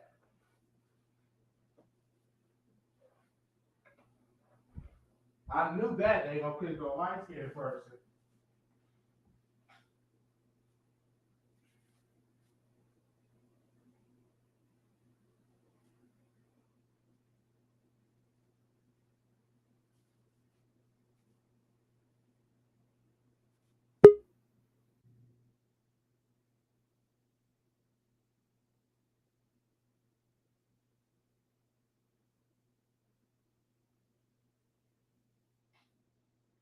I told y'all that. I'm gonna open up the phone lines as well. And that ain't the only picture. Hold on, where the other picture at? There you go. There you go. Let me go back to that.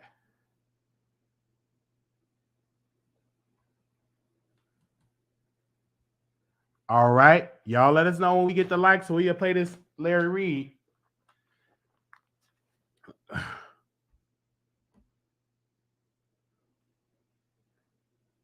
All right.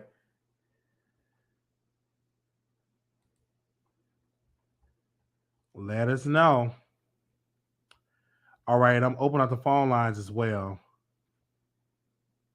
Tommy? Why are you putting Nikki with those other girls? Nikki writes her raps. Nikki does not have a ghostwriter. If Nikki had a ghostwriter, it would have been exposed a long time ago during her hate train. They would have exposed that immediately if they would have found out that she had a ghostwriter. So let's not do that. Nikki doesn't have no ghostwriter. Everyone else has a ghostwriter. And for the people saying that, oh, it was Lotto's verse on the Blick Blick. No, that it was a man that wrote that. So let's not do that. None of these girls write their raps. They have their raps written for them. Nikki has a team. She never said verbatim that she writes her raps alone. And there's a difference between writing the verses and writing the hook. So let's not do that. And this is my thing. For all and this is for the chat.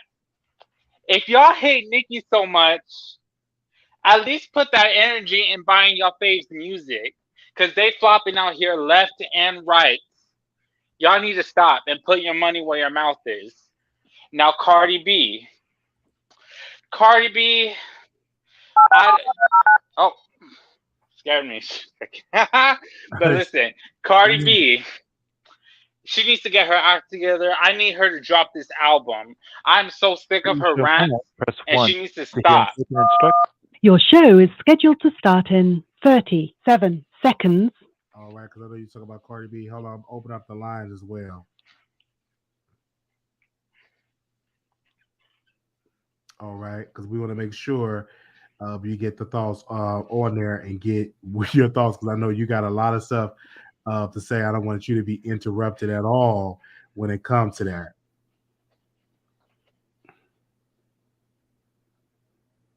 All right, give me a Your second. show will go live in 5 seconds. 4, 3, 2, 1. Blog Talk Radio. All right, go ahead, Mr. Barb, take it away. Listen, I need Cardi to stop. I need her to drop this album. I am so sick of her. I'm so sick of her rants. She keeps going at all these urban bloggers, but she wouldn't have the balls to go at TMZ. Like, this is my problem with her. She just wants to silence everyone who talks negatively about her, and she's very insecure, and she really just needs to get it together.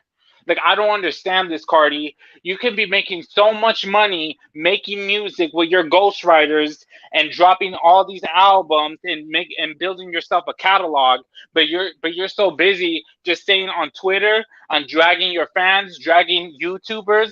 Like, Cardi, get it together. Like, what are you doing? Like, you're wasting everybody's time. Your fans, it's dry out here, Cardi.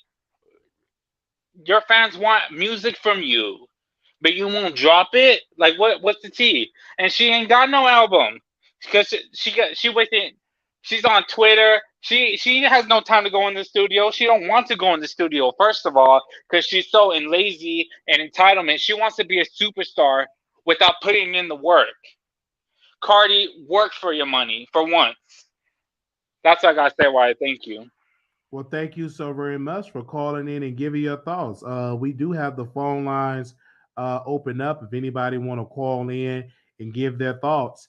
Many people are saying, "Where is the recording of Larry Reid?" We're waiting until we get to that 200 likes mark, and we will play that recording so you all can hear. It was a conversation that we had earlier today for our members. We had that earlier today for our members. So if you're in the building, we will play that for you all. All right. So we just want to know whenever y'all ready, whenever y'all ready, we will play that. So again, we're waiting on y'all. Okay. Give me a second. We're waiting on y'all. And if you don't like it, this is what we do. Okay. All right. Thank y'all so very much for y'all support. That's in the bushes. We got somebody backstage. Here go my girl, because everybody been requesting her to come on. Go ahead, Miss. Is it? I want to make sure it's T hot, hot mess history. It's Ty. It's I Ty. keep saying Ty because Ty hot mess, because everybody was like, "Where's Ty at? How can I subscribe to her channel?" So hopefully, subscribers, you can come on screen because you a legend. Yeah, right. Okay, stop. No, I just I wanted to come on here and I wanted to actually give you your flowers, Wiley. Honestly, I heard you talking about Scotty and the Storm interview. That was my first time talking to you on Storm's channel, actually. And I've been a fan of Scotty too for a while. And I just think that it's cool that, you can be shady sometimes, but you do give YouTubers their props. And I want to give you yours because you do know what it takes to get the job done, and I'm like, honestly, really impressed by how many people you're able to get watching your live stream live. Like, I have, the 100,000 subscribers, but live streaming is not my thing. Like 200 subscribers is like a good live stream for me. People come to me for my, for my scandals, for my documentaries. And so I just really appreciate the way that you do when are not being shady, Wiley. You give everybody their flowers. So I just want to give you yours because I really do. I see what you're doing and I'm really impressed, honestly. I thank you. I thank you so very much for that because what you do, it is a lane, a skill set. And I appreciate it because I think we as African American bloggers should support us more and give each other shout outs, go on each other's shows, collaborate.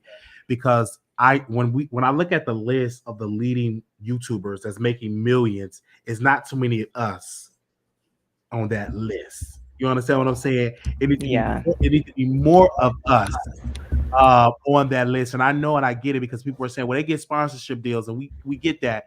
But we need more of us getting those sponsorship deals as well. And so we need more of us getting the millions and $1 million deals. Because when I look at the top leading earners on YouTube, it wasn't many of us represented, and nobody in this sector that does celebrity gossip, I'm going to say, is on that list. Right. And that definitely needs to change. So I'm like, well, I said my goal is I want to be on that. I want to be on that list. So when he's like, leading YouTube, my name is number one. I want to see you there. I want to see you there, and I think you can do it. You're so entertaining. I think it's just you've been really grinding. I know since I've been watching you. And I think that it's going to happen for you. I'm looking forward, to it because you're in go mode. You and Scotty both, y'all are, definitely y'all turned it up several notches. Yes, you're in go mode, and so it's going to happen. Scotty and myself, we've been in this business for over 10 years. We're not like the new people. Like I started 1 year, 2 years. No, we've been in here a decade. Gotcha. So on plus more. And you finally see us now getting the recognition and all of that. And I'm so happy because now I understand the key of success. And the secret and the key is consistency. That's one of the keys. Yeah, that's one of them. That's one of them. And that's a big one. So because when I say I've been doing it for 10 years, not consistently like I'm grinding now. I would do it for a month, then quit, then start again next year, then quit. Yeah. But now, consistently, I've been doing for the last 2 years, just pumping out videos, and I started to see your videos because you do all type of stuff from Tina Turner for all type of old Hollywood tea. Yeah. And it's not too many people, African American people, that are doing that. So I'm glad you're doing it. Yeah, I am too. I needed a lane for myself because the gossip thing is fun and I love to watch it, but that's something you've got to be super consistent about. And when I started off at YouTube, I was doing construction project management, and I just didn't have the time to dedicate to pumping out content like that. So I was on projects that would take me 10 to 14 hours a day. So once I got serious about my channel, I spent 5 months not sleeping on the weekends so that I could pump out content, the amount of content that I thought that it would take me to do it full time. And I did that for 5 months straight. And then I was able to retire. I did construction project management for 20 years. And I was able to retire and leave my 6-figure career. A 6-figure, woo! Because you ain't leaving no 6-figure career for no $100 a month. No. No. When I first started kind of getting serious, I was making about $1,500 a month. I had 8,000 subscribers, and but then I started really, really just focusing. And it's just good to see everybody, the people I'm seeing, putting in the work, the ones who are putting in the work, they're getting the views, they're coming up, and it's just really good to see. Yes. And for me, I've been putting in that work. I said, okay, God, you said step out on faith, but it's a scripture in this whole, in this, it said faith without works is dead. Amen. You got to have the faith, but in order for that faith to work, the work It's a combination thing. You just can't Yeah. have one without the other. You can't have work without faith. You can't have faith without work. And so that is what I believe, and that is what I'm Yeah. standing on, and that is my message for this year until I close my eyes into eternal sleep. This is what I am believing in. And so, and ever since then, God has been opening up doors because not only I'm matching my faith with my work ethic, and with the work ethic matching it with the faith. So yes, Lord. So it's good to have you on and tell your story because somebody's gonna get help and inspire and say, okay, let me be consistent with my channel so I can leave my $7.25 at Burger King to do this full time. Because you was making Yeah. six figures, so you was making good money in corporate America. But I'm more so speaking about the people that's making $7 an hour flipping burgers, and they're trying to do content and they're not being consistent. But if you be consistent, you could be able to leave your UPS job and be able to do this full time. So thank you so very much, Ty. Well, you know what? I just want to say, regardless of the money that people are making, because my money Absolutely. was good, but my mental health was like on the edge, I can and I imagine. needed to be gone. And so the last thing I want to say, I heard you talking about crying during the Titanic or the Titanic or whatever you called it with your girlfriend, and she left you, and I just wanted to say I think it was because you put her in the masculine role and told her to hold you, and she probably wasn't used to that because that is not your MO from what I understand. I mean, I've only known you for a couple of months watching on YouTube, but I think that was probably a turnoff. I just it had was to point that out. scary, you know what I'm saying? I said, hold me. Yeah, so it sounds like at that moment you wanted a masculine woman, and that's Right. not what I've been I just hearing. needed a hug. I was Mhm. younger. I was like in my early 20s. That movie still, it still, it still touched me to this day. My heart would go on. And I'm actually gonna listen to it tonight when I leave here. Because I need a good old nasty cry. Sometimes I like crying. So I'm gonna listen to that song tonight. Well, you enjoy it when you do. Thanks for being on. I've been working late, and so it's nice to see you on here. Yes. And I can listen to you and get my workout in and then go to bed. Of course, after a Yes. good shower, we like to Oh, wash our behinds, right? absolutely. Amen. Absolutely. There's nothing wrong with that. Thank you so very much, Ty. Hot Mess History. And I'm going to be looking forward to more history lessons from you, sister. All right, Wiley. Talk to you Bye-bye. later. All right. Bye-bye. Bye-bye. Okay, y'all. We got some phone calls. All right. 6040, calling you live on the air. Hi, Wiley. How are you? Hi, doing wonderful. That's great to hear. So I was calling in. I have 3 points. So the first point with the pastor Jamal Bryant, I kind of agree with what he's saying because if you really think about it, and this is no shade to the church, I'm in the church. A lot of people in the church do smoke marijuana. A lot of people do smoke it. And I don't know if it's legal in Georgia. It's not. I don't know. It's not. But oh, so if it's not legal, um, I mean, it got to be something. Is it not legal, like far as like medicinal, like medical? It's not legal for They that don't have either. I medical don't. I don't. I marijuana don't even think they cards. have medical. Georgia laws are very strict. But Now I can yeah, see if they had medical, I see where he's going with it because that is like $1 billion industry. So I can see, him using some of that land to grow marijuana. That's $1 billion industry that will help the community. He can, build centers, build low income homes for members of his church. I kind of see the vision. I think people just be so caught up on like the traditional part of church that they not trying to like evolve with the times that we are in now. So I see what he's saying, but at the same time, Pastor Jamal Bryant, he kind of, he a little messy, but that's that. My second point, why I don't like how you be trying to age shame.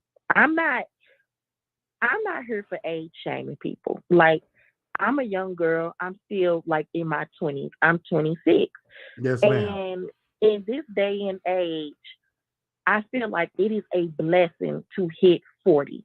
With all of these people that are passing away, it is a blessing to age. And I feel like women are the only ones that get shamed for their age. Men never get shamed for aging. Eminem is well over 40. We do not hear his fans call him out for still dropping albums and still going on tours in his 40s. Lil Wayne still selling out stuff. He's over 40. We don't hear people telling him to retire. We don't hear people shaming him for that. Rick Ross over 40. Jay-Z over 40. It's so many people. Beyonce over 40. It's so many people that's over 40 that's still out here doing their thing. And we don't tell them to retire. Just like Celine Dion over 40. Celine Dion had a Las Vegas residency for years. We never heard her fans say, "Oh, you're over 40. It's time to sit down." And I hate to say this, but I feel like, and I'm going to say it, it's always us telling us, "Oh, you over 40. It's time to sit down." The other skin tone don't do that today, people. They don't tell them you over 40, you need to sit down. These country artists be 40, 50, 60 years old, still going on tour, still selling out stadiums. They will never tell them to sit down. That's one thing that I do hate. Like, I'm not here for that age shaming, because eventually, we are praying to, touch 40, touch 50, touch 60, and so on and so forth. However long the Lord choose to, keep us here. So I'm not here for that age shaming, Wiley. Like, I don't like that. And the third point, Nicki Minaj ghostwriter. I'm not here for that neither. Because I agree with the first caller, Tommy, when he said, stop trying to group her in with these other girls. Nicki has been here for over 10 years. We have never heard a Nicki Minaj ghostwriter reference track come out. In the 10 years that she has been around, we've never heard it. And it's like ever since Lotto stuff leaked and Coi Leray stuff leaked, everybody want to, Nicki Minaj this, she got to go right this, she got to go. No, I don't think that's fair to do. Don't try to group her in because these people got stuff going on. That's not fair. Especially because she has written songs for some of the men rappers in the industry. Young Thug is sitting in jail on a RICO case right now based off of song lyrics. And two of those songs that's listed in his case is songs that Nicki Minaj has written for him. So I don't think it's fair to group her in based on what's going on with these other girls. We are not saying that these other women out here aren't writing, but we are saying they're not writing to the level that she's writing. Megan Thee Stallion is a prime example. Megan Thee Stallion is a writer. Have we heard any of Megan Thee Stallion reference tracks leak? No. Y'all not calling her out, but y'all calling Nicki out. No. We've heard, we know Partisan writes for Cardi. We know he's writing for Lotto. We know he did some for Cash Doll. We know Coi Leray ghostwriters. We know Lotto's. I just don't think it's fair to group her in with these girls just because there's leaks. And that's my only point. I just feel like y'all going based off of Twitter receipts when the proof is literally on the BMI website. If y'all want to see who owned majority of a writing credit on the song, all you got to do is go to their website and type their name in, and it will show. If you Google Partisan Fontaine, you will see. Same way with Neo, same way with Scott Storch, and so on and so forth. Mm-hmm. I just don't think it's fair to group people in just because some other artists done got called out for their stuff. And that's just it. Y'all don't call men out for this. I Y'all do. Don't call men out. Well, for me, I say it doesn't even matter if they have ghostwriter. I'm saying they all do it. Last time I looked at Nicki Minaj credits, I saw hundreds of names. So of course she have help with her bars and all of that. You saw hundreds of names on, a lot of songs that I could just go down the list about Nicki Minaj because if again, you look up Superbad is one of them, which is a diamond record, you will see Esther Dean's name on there. And also you will see in Nicki Minaj's documentary, Esther Dean wrote the hook for Superbad. Nicki Okay. Minaj wrote her verse. I'm I sorry. no, I hear that and I understand what you're trying to say and I get it, but Hmm. we're speaking about having writers. When I look at Ganja Burn, Jarius, Jeremy Reed, and Anika, there was so in total, two other people's And on that those record. are, and Jarvis Uh, wrote the hook, and so we and on here. Jeremy Reed That's is the producer. that you have Lewis, That's you Juice have real name. Marshall, you have Onika Minaj, you have a person on here, Timothy. I believe Timothy helped her out to write our bars. And if you and Wiley, and if you take it a step further and do the due diligence and type their name in, you will see these people listed as producers. you see You will Barbie. see them as producers. You see It's a difference Barbie between Dreams, writing your verse. Barbie Dreams, James Brown, Melvin, Nikki, Rashad Smith, Notorious B.I.G. So I guess he helped her from the grave. And so Notorious B.I.G. is credited on the song Wiley because it's a sample of Notorious B.I.G. So you have song. Jeremy Reed, you have Onika. Then this is the rich sex, Dwayne Carter. Probably Dwayne was helping in the bathroom to write a record. Then you have Dwayne Jarari, Carter is actually on this Hadley, song. and all of that. Arbery, Delane. So they probably was in the stall helping her write a record while she was eating burgers and French fries. So it is what it is. See Wiley, and that's what I see Wiley. That's what I don't like. What you don't like? You don't do the men like this. You don't do men like this. You got to keep watching. I just put in a tweet that Jay-Z need to retire. I have been watching you for years. First and foremost, the men's are not relevant. Their fan base are dead. The women are they're more fan. I understand, but his fan base is more mature than Nicki. Y'all are energized. Oh my gosh, she right. Blah blah blah. If you do a video and say Drake don't write, his fans don't care about that. Y'all are interested in she right or don't write. Y'all are more interested in defending her. Y'all do all of it. They talk about Drake like a bad habit. Drake and Meek Mill had a whole beef about writing. All right. But his fans, but again, I don't think on YouTube the fans care about the thing about like how it is about Nicki.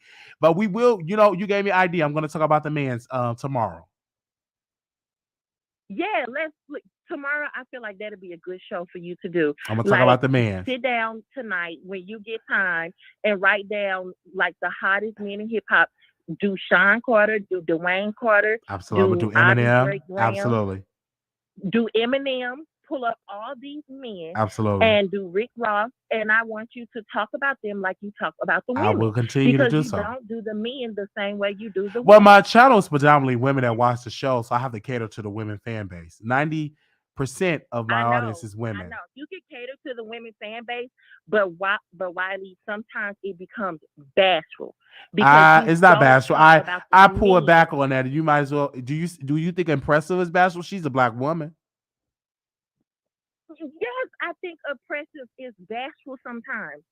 Yes, I do. But on your topic that you said tonight, do I think what you said about Cardi B is true? Yes, you're 100%. You are 100% spot on. Cardi B does not do anything but bully urban bloggers that does not fit the narrative that she wants them to have about herself. So I agree when you stated that. But do I feel like sometimes Empressive do go overboard? Yes, I do. Do I feel like sometimes as a fan of somebody, you could be a fan, but should you dedicate a whole channel to somebody? Heck no. That's just crazy. But I can say from a point of view that we don't dedicate. We talk about everybody over here.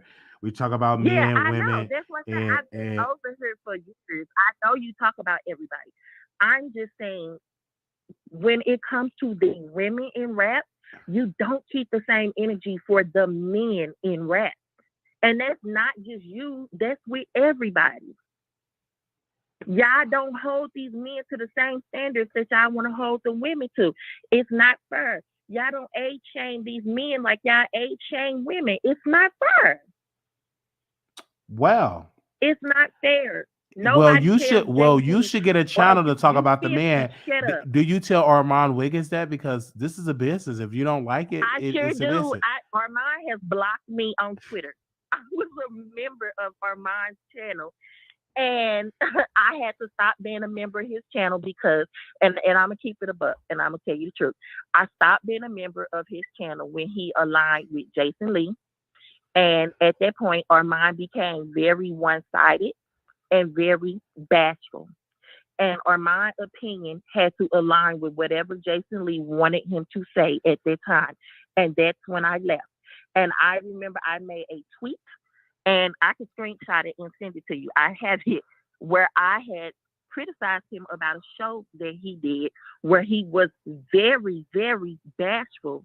And he blocked me on Twitter. So I'm literally blocked from Armand's platform because Armand does not come after the men the way he do the women.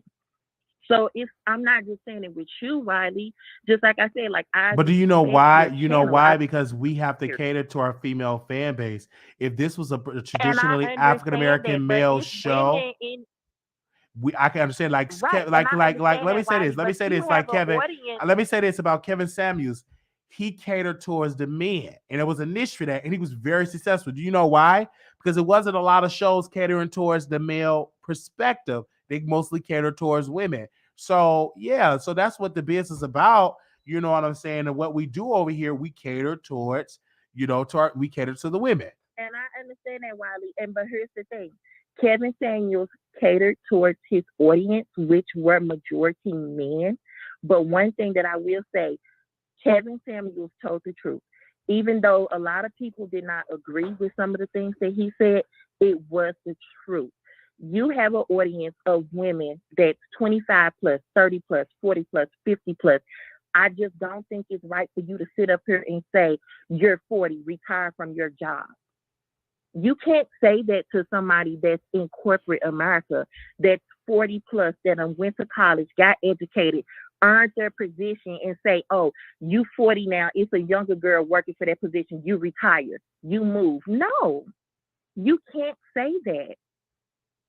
That's not fair. That's age shaming. We So thank that's you. all I'm saying with that. Like the We same thank way you. we say rap is a job, corporate America is too. But have a good evening. Thank you so very much. All right. And after all of that, Nikki don't write her raps. All right. 5738 caller, you live on the air. 5738 5738 5738.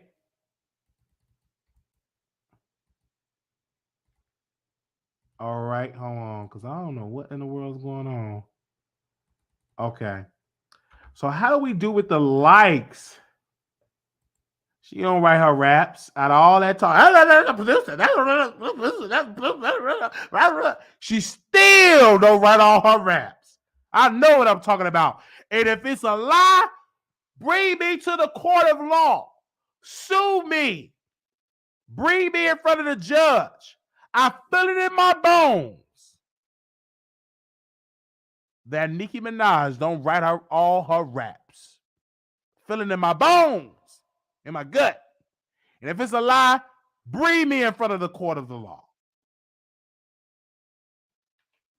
How many likes we got?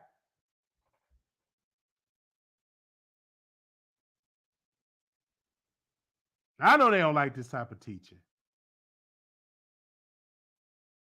Bring me in front of the judge.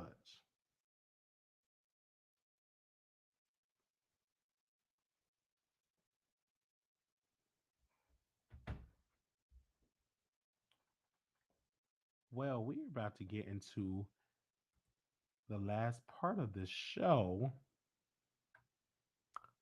to Larry Reid.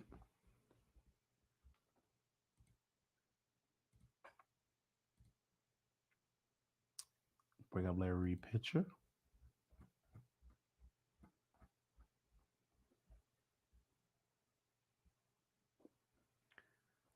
I want to thank y'all for liking the video.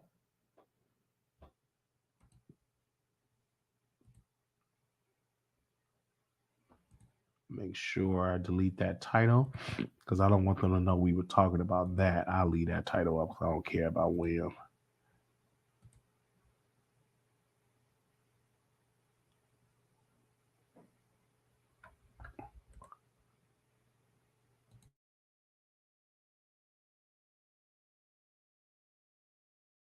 Yeah, I just called. Now I'm live on members only, but I want you to hear this.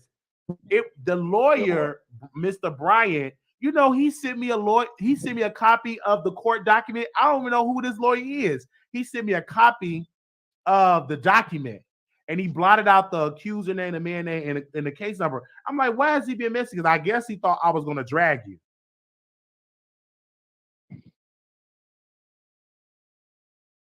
That lawyer who was not representing anyone.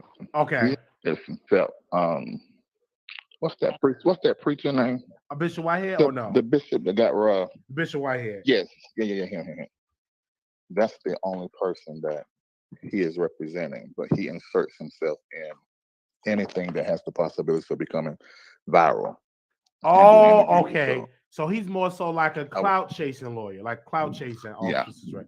Because he said, I didn't know how he got my email. His name is. He sent it to everybody. Okay, because he sent it to me. I'm like, what is this? So that's why I tagged you in the post. I'm like, what? Why is he dragging me? And I said, what is this? And then when I saw his interview, I said, oh no, this is like a clout chaser. Because I really thought that he was representing the accuser, because the way that Tasha and them were talking, like he was representing the accuser. That's how he was talking. No, he's not. In the beginning, he emailed the lawyer team and said that he was, but then he emailed back and said he's not. And then through the courts, we found out that he's actually representing himself.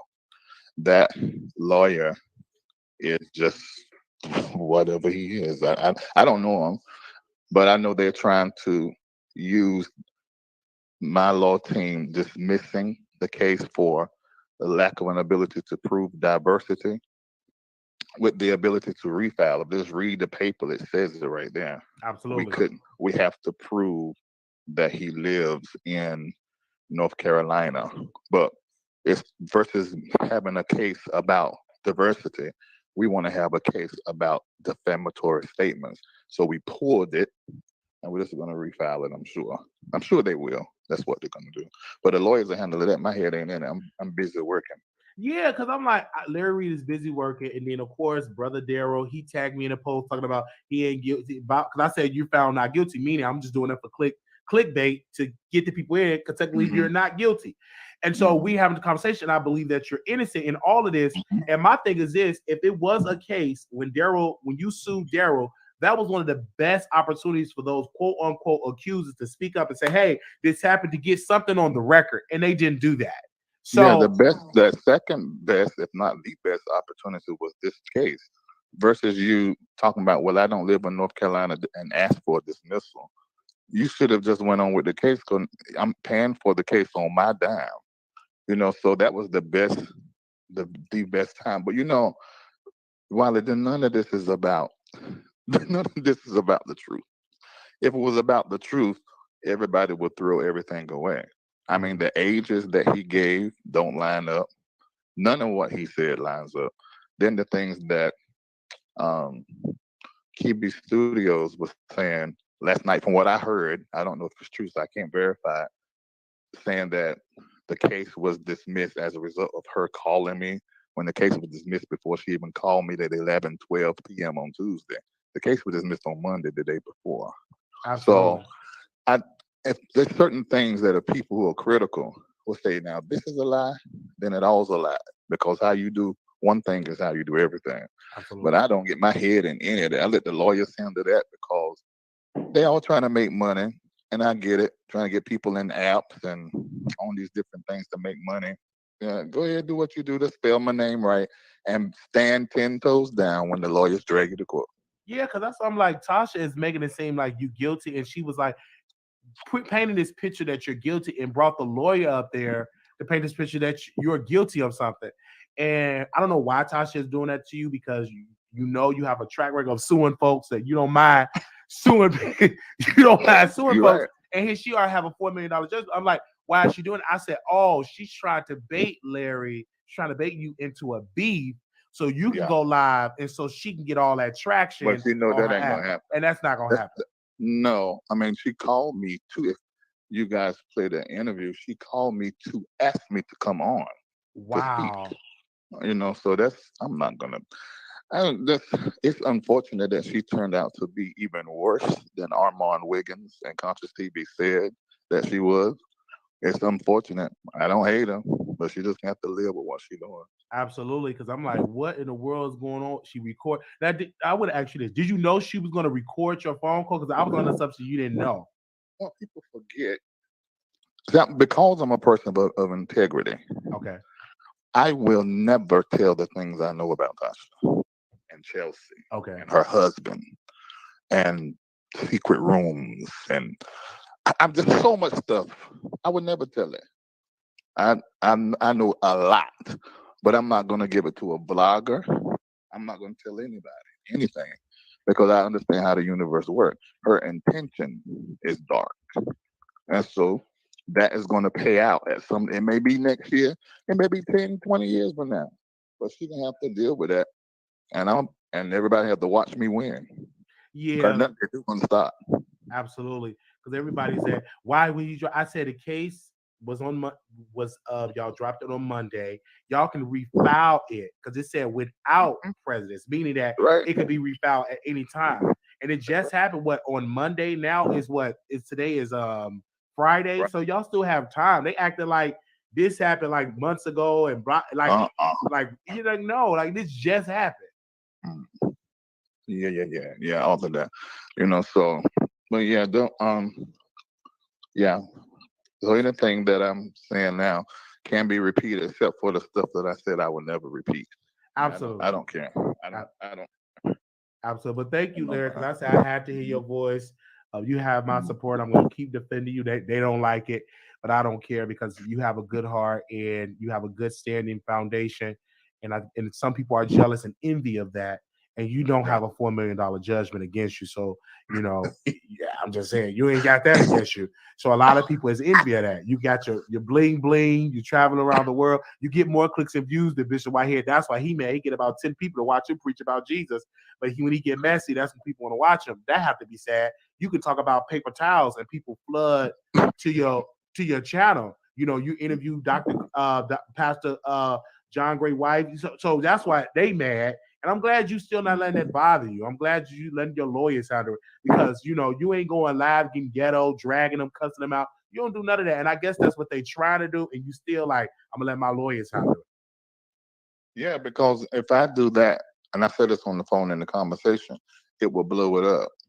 See, she has 1 million YouTubers.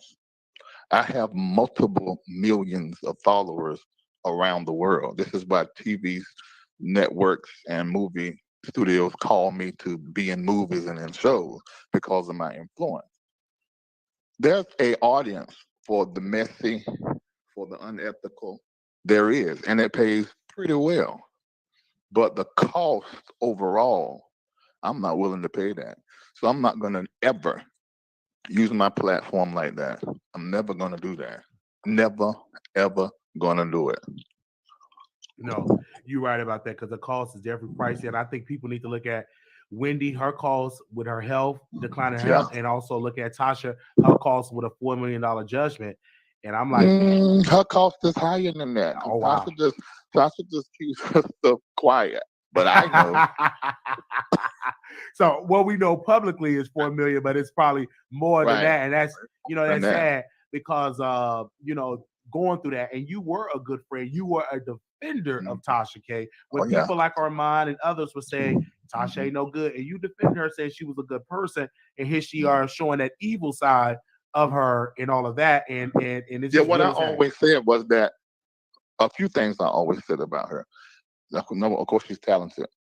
But what I always said was I have not found her to be the person that everybody is saying. Now my testimony has totally changed. Absolutely. I have found out to be. Because you see what she's doing. You see how she's operating out here in these streets, man. Thank you. Because I said Larry is not like that. And I don't understand.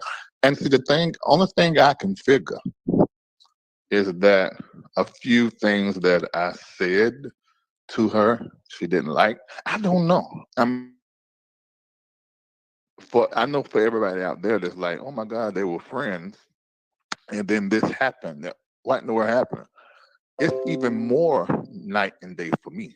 mhm, I'm even more thrown than you guys because I heard the conversations of me being I'm her the pastor that she come to when it comes to certain things. There were things that she would have discussion with other people, and then she would come to me for the final, and what she should do and how she should move and thank me. absolutely. And people of the cloth and church people and whatever. So when this happened, I was totally, shocked. I know her husband, with him probably more as I dealt with her at one point till right there at the end. But that it's just all shocking to me. And I'll never understand that. Because when she went live on her app and we watched it, and she said, "When him and Conscious is sexually involved, he's giving Conscious TV She know that homework. ain't true. She giving She know it Conscious ain't. dick in cars and stuff and laptops."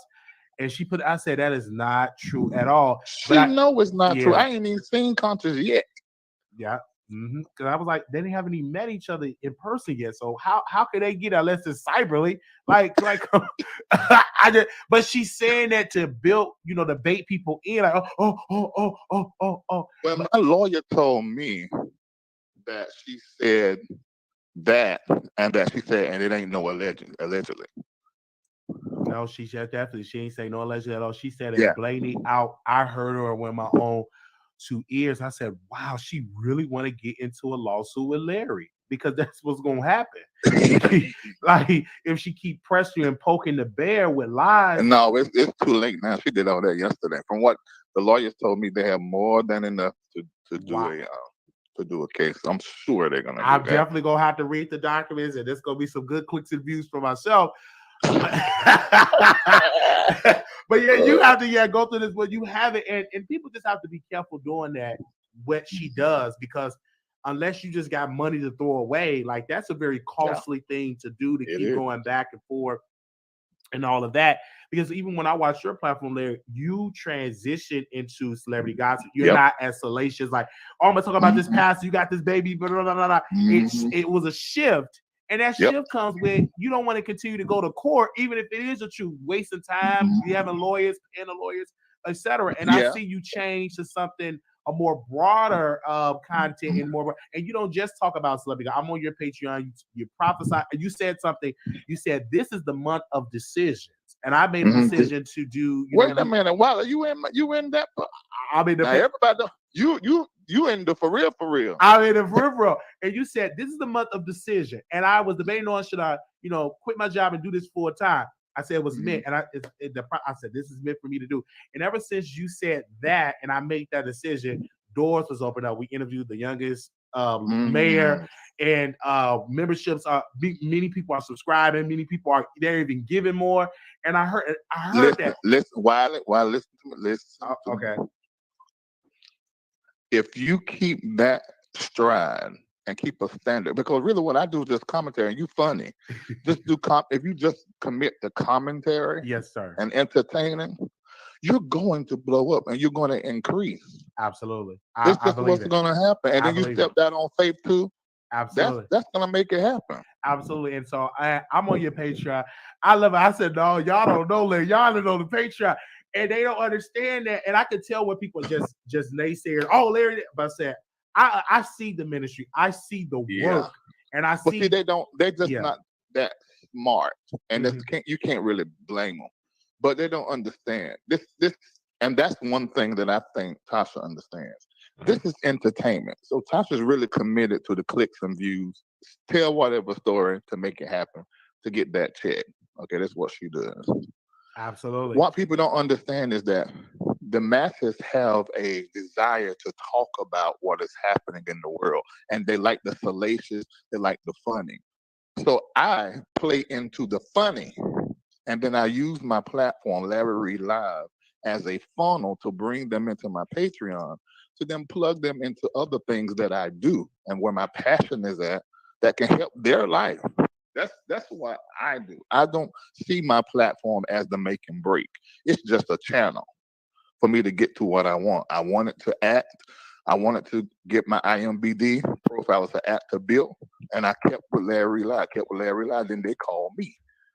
So it's gonna happen for you. It'll happen for anybody. It happens to everybody. You put in the work, and I definitely look at T.S. Madison. I see T.S. I see the glow. But nobody watched a movie Bros. I was the only one in the theater. Nobody was there. And so, but you see how you just did that? But nobody was there. I was. That's fine. But that's fine though. That's not malicious. That's just messy shade. Don't nobody care about that. Right.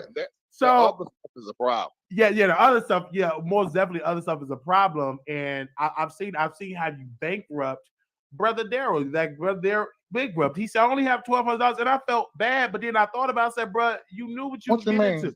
Brother Daryl, literally, you bankrupt him. Well, he didn't have any money to deal with, and now the man can't even get an audience anymore. Like his career was like just went down the drain because. But that's because he did that to himself. This is what I'm trying to tell you. Okay. For some people, it happens quick.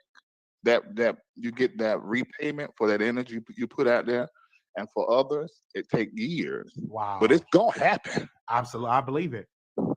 And it ain't nothing nobody did to you. You did it to your darn self. Absolutely, he did it to himself. I definitely believe that. Well, it was good talking to you, Larry. Man, keep up. Just keep doing what you're doing because your light is shining. Anytime I saw you in a gospel show, what was the name of that gospel show that was on BET Plus? Kingdom Business. Yeah, and and they had your Larry Reid live, the way how you do stuff. I've never seen that before. Somebody's platform is being used on a show, and I'm like, y'all need to put some respect. And it was funny. You were funny. I said, wow. It's amazing to me, and we got season 2 coming. Wow, I can't wait for season 2. My whole family that, and I said, I actually know this guy. I felt so happy that knowing somebody that glow up, and I'm like, wow, and that's just the beginning of your opportunities for Hollywood and all of that. You better prophesy. Oh, that's just the beginning for you. Because you did so well. I was like, wow, this is amazing. When they asked me to be me, I mean, even the writers, my script, they were using my language. I mean, these are words that I own. I own these words. Mm-hmm. So that was a blessing. Then can't nobody do that but Jesus. So that's what I wanted. I wanted to act as myself, which builds my platform. So it's my name that actually went into millions of homes. Absolutely. I agree. It did. Man, that's God. It did. Well, thank you so very much, Larry. I want to hold you up. I just had to have that conversation. Thank you. I even looking forward when you get into the Book of Enoch. I know you said you're going to break. I'm interested. You all in my Patreon. Because I'm interested because you have the prophet. I didn't even know Bishop Bernard Jordan had a son, and his son is a prophet. Yeah. And I was like, it was so deep. I said, Larry, do you know that you're giving the folks a master class? Yeah. When you have that, I'm like, wow. He was using words that I didn't understand, but it was so powerful. I mean, he sounded like he know what he's talking about. And so what I did, so I Googled him and I got on this prayer call, like the prayer call and everything. I said, wow. And I said, Larry is he's attracting powerful people with money. I don't really see not just that. What it is, Larry Live, if you can look at it separate from me. Mm-hmm. It was the platform by which all of these voices, these people came into the knowledge of who these voices were.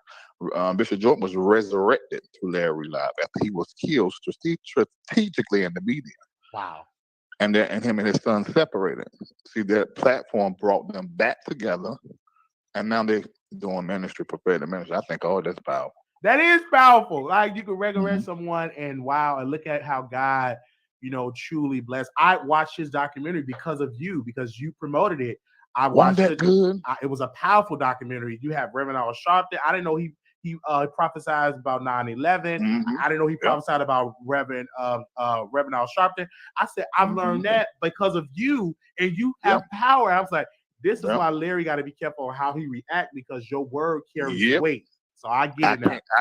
I can't play in the mud with them niggas. I can't. Bad as I want to, I can't. Bad as I want to, I just can't. Yeah, you can, Larry. You established and you worked hard, and you worked hard for what you built and what the doors that got opened up for you. Let me say this. I thank you, first of all, anytime I always have to tell people, whether I'm talking privately or publicly, that darn conscious TV is a gift from God. Oh, absolutely. Because he was in my Patreon. And that's how he learned me. And what I did, sort of like what you're talking about. And so he understands Larry Reid. So he took everything I ever went through the last 4 or 5 years, he just started talking about it. And I couldn't talk about that stuff because I was in litigation. And if he hadn't have talked, nobody would have knew the truth, right. or at least the other side, or close to what my side is. Right. You know, and so you doing this and talking about it and looking into the facts and not following the narratives they putting out, you know, that's a blessing, and thank you for that. Oh, no problem. But thank you so very much, Larry. I can't wait I'm going to continue to support you. You have my support 1,000%. Okay. All right. Thank you. Thank you. Take care. All right. You too. Bye-bye.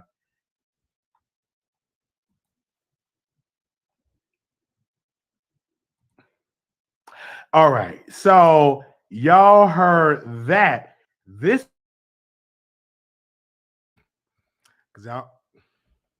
hold on. I had to hurry up and end it because I didn't want y'all to hear no more stuff. Okay, I had to hurry up and end it. I can't let y'all hear the rest of what was going on at Members Only. We will take phone calls. We've been on here for about 2 hours and 30 some minutes. So I just want to clear up and to reiterate what Larry said. Listen, he's going to refile the lawsuit. He's going to refile it. The accusers actually is running and changing addresses and changing locations, changing different states, and that they have to refile it because they have to file it in the right jurisdiction. So he's going to refile it. And also he said he's going to sue, what I got from he's going to sue Tasha K. So now I'm going to drop the link if anybody want to say something. I know we've been on here for a good lengthy live. And yes, we are on his Patreon. We've been on his Patreon for a while. So we definitely are going to do that. I've actually known Larry Reid longer than Tasha. Larry Reid actually was on my radio show back in the day when he was doing music. A lot of y'all don't know that. Because I was doing a radio show back in the day, and he was on my radio show when he was doing gospel music, when he was in the gospel industry. So I've known him way before I've known Latasha Kibi. All right. Okay, so we going behind the scenes. I mean, we got somebody backstage. Oh, wow, it's 553 million people watching. Hello, you're live on the air. Hello, Wiley. How are you? Doing wonderful. I want to thank you for letting me hear that information with you and Larry, that conversation. It was beautiful. Very beautiful conversation. And it really allowed me to see how people are trying to slander and rip this man apart. And it's horribly sad. It's horribly sad. And I can no longer even try to defend Tasha K. She is ridiculous. This is disgusting what's going on. And, you know, I just feel really bad about that, you know. And Conscious TV was trying to explain it, but the way you just did it, I got a better understanding because Conscious was really stressed out and he laid out everything what y'all just said. But just to hear it from Larry and the way y'all broke it down is really sad. It's really sad. Really, really sad. Those allegations can take people's lives away. Those are some strong allegations. And it's really sad how Tasha K is going to destroy herself because people not going to see their money messed up. This man is tied up with a lot of money. Cardi B was tied up with a lot of money. People not playing about their money. And when is she going to learn that? You know, what is it going to take? You know, like damn, you already had to move and do this, do that. Shut your mouth up, go somewhere and sit down. Stop trying to bring misery. Misery love company. It's just looking like jealousy and misery. Like, why? You just doing too much, doing way too much, violating friendships. Just, it's too demonic. But let me talk about something good. This pastor that want to grow this marijuana. First of all of the marijuana in United States needs to be destroyed. Wally, what I would like you to do, because I admire you with your writing, your letters, and I love it, because people don't do that no more. Fight for civil rights. And I would like for you to start a petition with the people in the jail that was incarcerated by the United States government. You understand? We need to fight for the coalition of this marijuana and have all of the marijuana destroyed in the United States, because we could prove that they're modifying it and have it only grown in undeveloped countries like Venezuela, Jamaica, Puerto Rico, Haiti, anywhere where people are starving, so the gang members can stop robbing those people and destructing those Garden of Eden, those beautiful countries. We have to fight for the full control of this marijuana. Okay, it's never been a drug. It's never been a drug. In fact, United States wars was supported by drug dealers. They don't need that no more because they use housing preservation development money. So that's what I wanted to speak on about the marijuana. And I think you were speaking on something else. I love your caller, like that lady that's always calling, the one that was banned. I love her. And you was messy, Wally. You are comical. You gonna make it. I didn't know you was on for so long, but now you doing the work. I gotta step up, with my Cash App to you, man. I really do. And I just want to thank you for, really getting the insight on these demons really trying to destroy people. It's disgusting. It's really disgusting. And she ain't learned her lesson, but baby, she gonna learn it today. She gonna learn it today. Today is the day. She gonna learn it. She must have sold her soul or something, because ain't no coming back from this. Because if you know anything about law, the way they are slandering this man is disgusting. And baby, the way y'all just explained it, the lawyers are just gonna, you think Cardi B case was bad? This one is just gonna finish everything. Okay. All right. Thanks for allowing me on, and thanks for being on late. Oh, and let me tell you something about your movie recommendations. All right. I tried to watch that one you was talking about. I'm definitely going to watch that. I'm definitely going to look for that. But you tried to introduce me to some other movie that they had all of these triangles and signs twisting and turning. It was one about this lady killing her kids. I was like, man, I can't watch this shit. They you got to be careful, because subliminally they are sending demonic messages through television. They are. So I don't play when these folk go and disrespect people, so-called voodoo, and have them chants and all of that stuff and horror. I always turn it down. I don't let that stuff be chanted. But those signs and symbols was twisting me up too much. I was like, nah. And then if you could remember what I'm talking about, you was talking a little crazy after that too. You was on live talking about, I need help. I don't know if you was playing. You remember what I'm talking about? I don't remember. I've done so many shows I can't even remember. Okay. Thank you. All right, Wally. Have a blessed day. Thank you so very much. All right. All right. Bye-bye.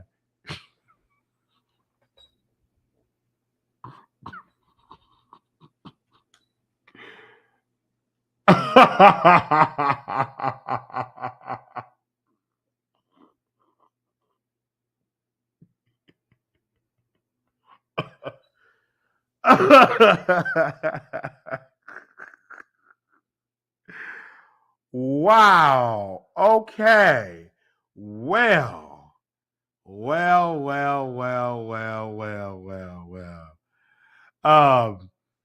want to thank Larry Reid for coming on the show. All right. We don't have any more callers. I'm going to put the number on the screen. If y'all have something to say, it's the time. I want to thank the members We got it earlier, and we didn't rush to put the recording out because we wanted some likes, because we putting out this thing. And if you some people say, oh man, you gave the recording so late. No, we earlier today, the members already had the recording. Yeah, the members already had it. Members in Patreon, the executive producers, they already had it. We already dissected, talked about it, and we talked about other stuff in that live that you all have not heard. So, they got it way before. And if you are a member, you would dissect that. So yeah, they have already heard it. So we get stuff for the members. The members get it first. So if you want to join that content, you want to get that perk of getting stuff that not for the general public. And the reason why we just released this, because I thought it was relevant, because people were saying that he dropped the lawsuit. He's guilty. He's guilty. I was like, okay, now we need to clear this up, to clear up Larry Reid's name. But we talk about other things. We got other guests that's coming on as well. And definitely going to be talking about some other things as well on the show. I do want to say we reached out to Latasha Kibi and also to Mr. Kibi for a statement. We have not got a response. We also sent Jasmine an email to Kibi Studios, and we also send an email to her other employee as well. So we have been reaching out, and we've been sending them emails and see if they're going to respond to respond to us for comment. They have not responded to us for comment. So on Monday, we will send a message to Olga and see if Olga is going to give us a statement regarding Larry Reid new lawsuit that he's going to file against Latasha Kibi, aka Tasha K. So we're going to continue to do it. And also for members only, we will be calling the city council of Valley, Alabama. I think that's the name of it. We're going to be calling them earlier today, and we're going to be calling them on Monday for members only. So members only, we'll be diving over there. All right. We want to thank y'all so very much for y'all love, for y'all support. This has been great live. Thank y'all so very much for liking. This has been awesome. I'm about to probably go to IHOP. Let me see if anybody else go to IHOP. Is IHOP open? That's probably what I'm going to go. I'm going to IHOP. I'm hungry. Is IHOP open?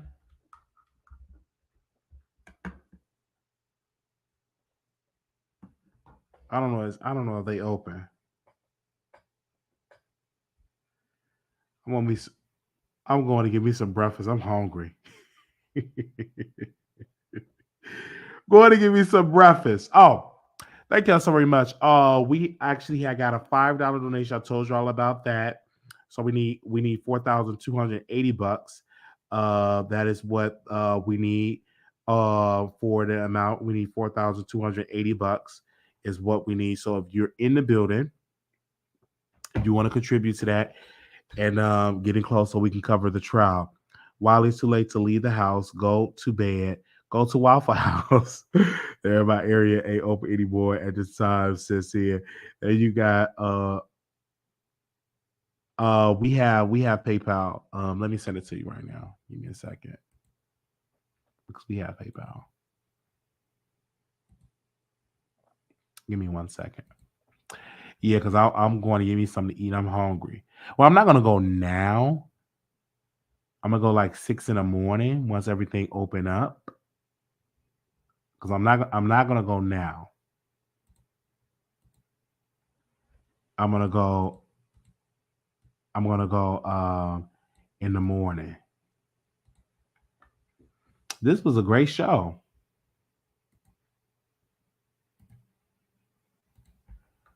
Yes, this was a great episode that we had. And so I love that. Great show. We've been doing shows longer. Have y'all noticed that we have not been rushing on the shows? Like we have been doing shows that way. No, I would do that for my members only. I will do that if I go to iHelp. I'm doing a mukbang for my members only. That's gonna be for my members only.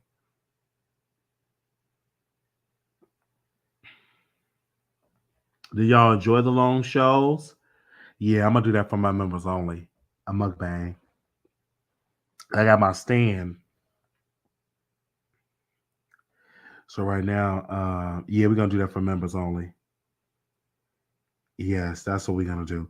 Is I'm going live on station after this? Yes. Yes. Just give me a little minute. And I'm gonna go live after this on station. And so yeah, so we still raising the funds for that. Thanks y'all subscribe. Thank y'all. I got some TikTok videos to do tomorrow, child, and that's like a whole other job, like feeding that TikTok. So if you're not following me on TikTok, please follow. I think we reached 1,000 likes, which was great. So we're trying to get to we're trying to get to which we're trying to get to 1,000 followers on TikTok, so I can go live over there on TikTok.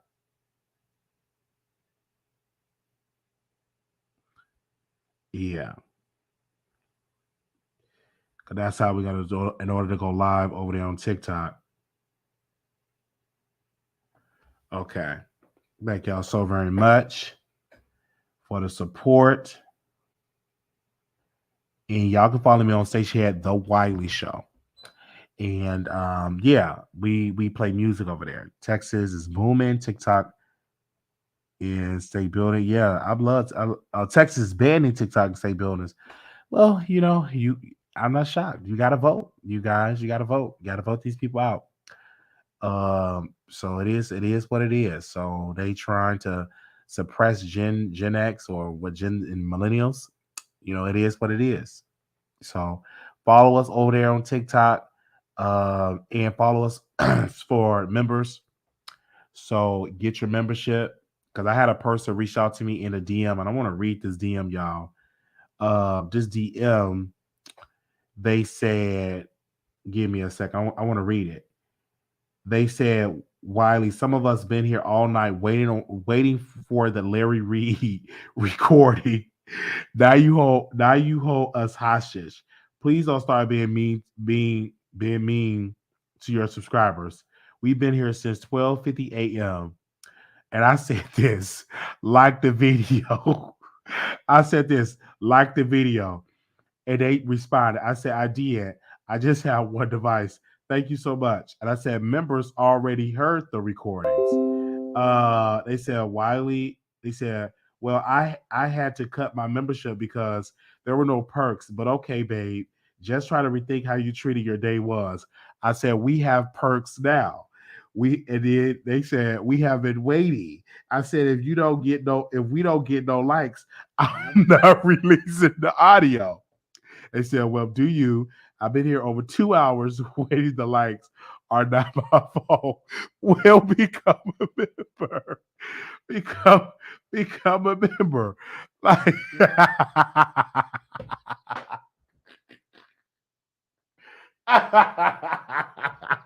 become a member. And oh man. Oh my gosh. Yo, why is y'all coming at me like this? Oh man. Oh man, I'm not even gonna read the other DMs that I get from people. Just not gonna do it because it just don't make no sense. Okay. All right. Because I tell you, if y'all have any complaints, I have a complaint line. 646-716-8447. You have any complaints, don't reach out to me privately. Call the complaint line. The complaint line is 646-716-8447. That is the line that you call if you have any complaints or anything. You have any complaints, don't DM it to me. Call 646-716-8447. The business hours is when I go live. The business hours is when I go live. The business hours when I go live. Do not, if you have any complaint that you want to put in the DM, do it on the phone line. And that complaint number is 646-716-8447. 646-716-8447 is the number. Okay. That is the number. And you know, I'm gonna let me because any complaints, that is the number of what you have. 646-716-8447. All right. So if you like to complain, if you gotta complain, that is the number. Okay. All right. Do y'all got that? Okay. So I'm gonna go ahead and drop something in the air fryer real quick because I can't even wait for this. I'm hungry. The last time I ate was like at 5:00 last night. It was like no, it was 3:00 p.m. I've been drinking this water, child. This water is making me hungry. Okay.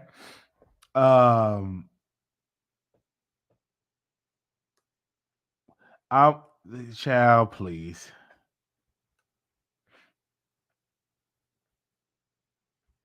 What the world she's talking? Y'all, okay. 1020. You call it for a complaint on the Wiley Show? Yes, Wiley. Go ahead, Yes, man. Wiley. Go with your complaint. I'm complaining because you talking about us Alabamians. Okay. Talk about it. I'm an Alabamian Okay. by way of Michigan.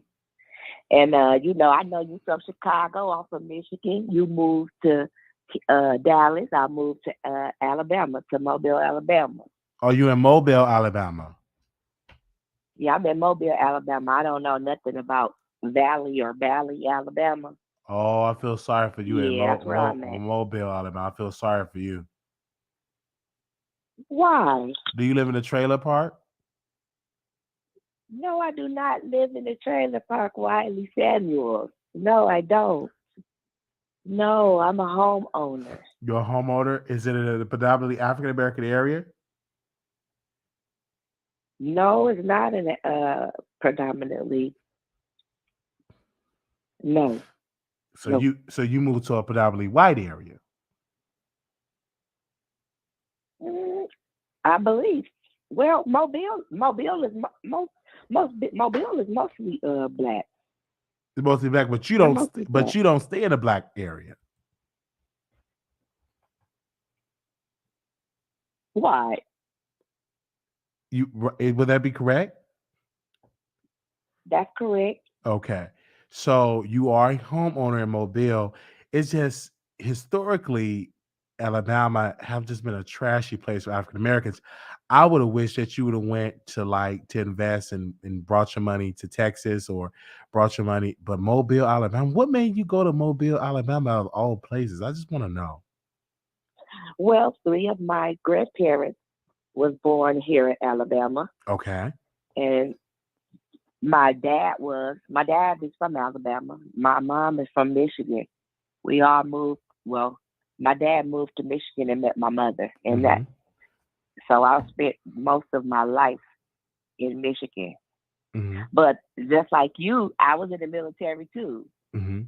Wiley, just like you, I got a criminal justice degree. Oh wow! And just like you are a CNA. I'm an RN. Wow. So and you a Scorpio, and I'm a Scorpio. Your birthday November 11th. Mine is November 19th. Wow. Wow. Are you in a relationship? So yes, I am. You married? No, I'm engaged. Oh, you're engaged. Okay. Do you stand when your man walk in the room?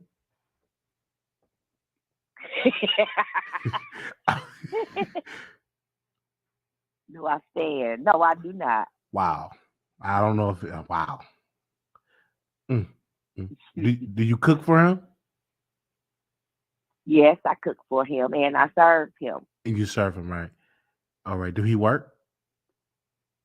Yes, he works. All right. That's good. That's good. Is he good in bed? Yeah, he is good. That's good. That's good. And you stay at Mobile, Alabama. Wow. Yeah, Mobile, Alabama. We're down here at the port city. All right. Oh wow. Yeah. Is it a lot of overweight But you know, people? Is it Wiley, when I I think just about wanted to Mobile, tell you Alabama? I some think fun about facts about. okay, go ahead, ma'am. What would you say, ma'am? I'm sorry. Okay, I said I wanted to tell you some fun facts uh about Alabama. Okay, tell You us. know, uh, the Mardi Gras started here in Mobile, Alabama. It didn't start in Louisiana. Wow. Yep. Um, Also, the last slave ship called the Clotilda. Mm-hmm. The Clotilda slave ship is here in Mobile. It's I ride past the area. It's a Netflix movie about the Clotilda.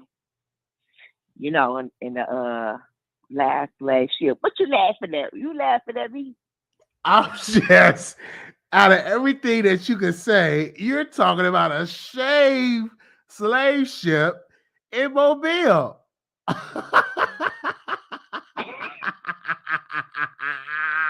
Okay. A slave, a slave, a slave.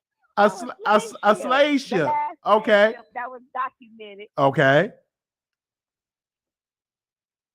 Yeah, Yes, ma'am. Anything else that we should yeah. know? Any clan members playing double dutch that we should know about?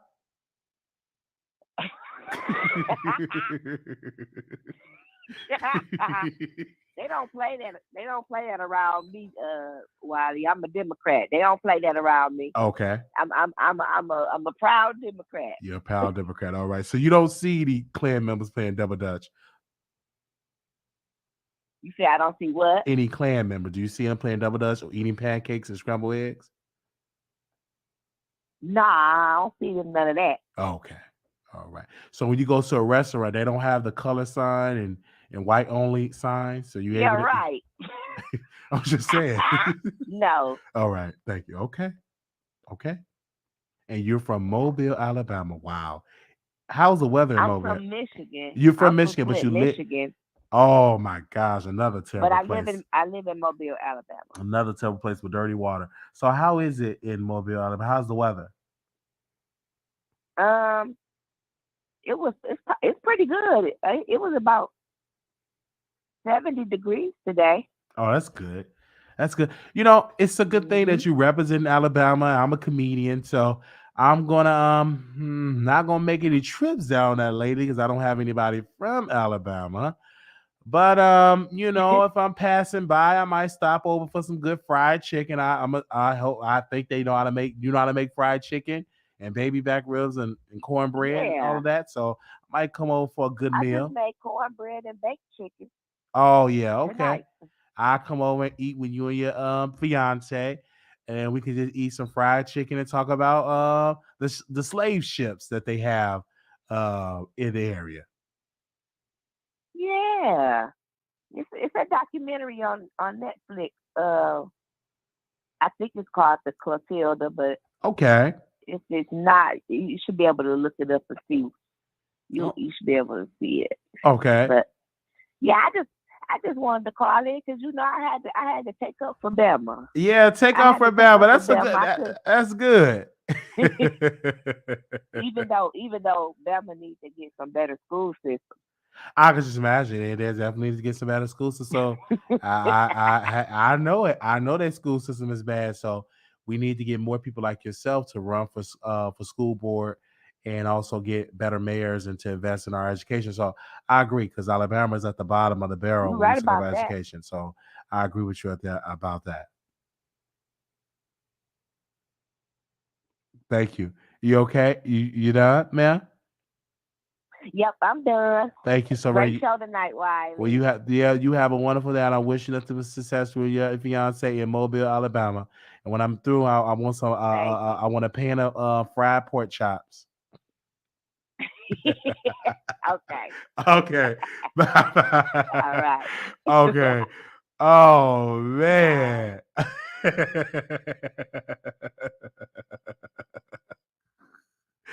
Well, okay. Well, that was that. And I didn't think I went hard on Mobile, Alabama. I don't think I went. Did I go hard on them? I don't think I went hard on them. Yeah, I'd rather be in Alabama than West Virginia. Oh man, did I go hard on Alabama?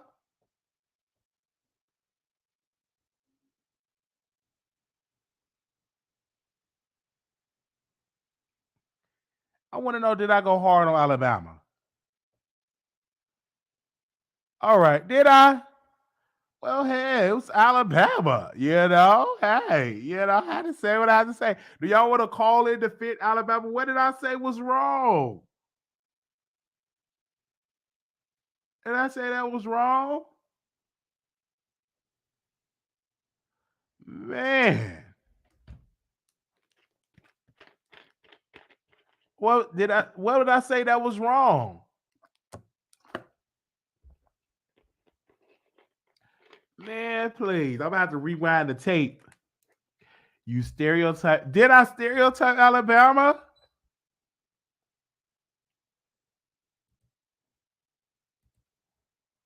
Okay. I'm gonna go visit Alabama. Don't feel like calling. Don't feel like calling, but don't do Alabama. It's still a racist state. Oh man. Okay. Well.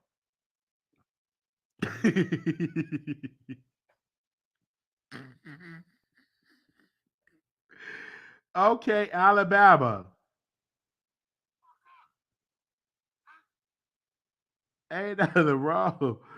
Man, I don't live in Alabama.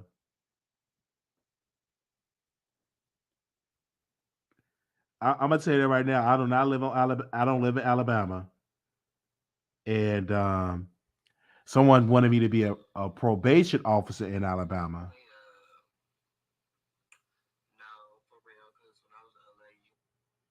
What does man want? I was someone sent me to be to be a probation officer in Alabama, and I said I declined.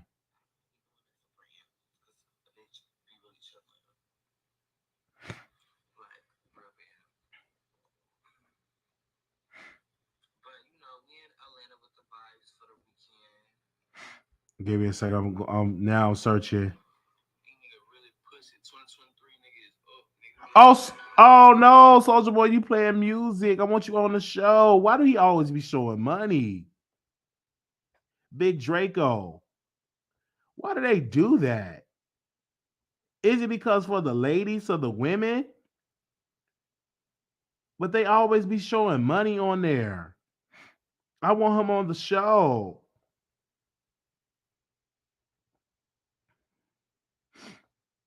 He always be showing money and smoking weed.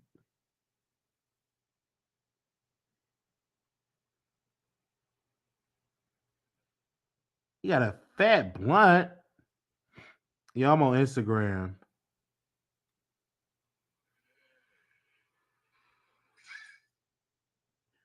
And now Nelly asking for donations. Now wait a minute. Wait. Why is these celebrities asking for donations?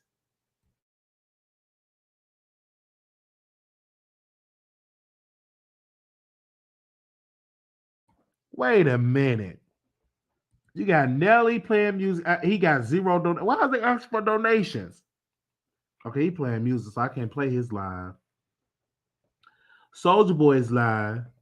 He playing music. He not asking for donations. But Kid Ken, he asked for donations. Like, why is they doing that? All right. I'm gonna mind my business.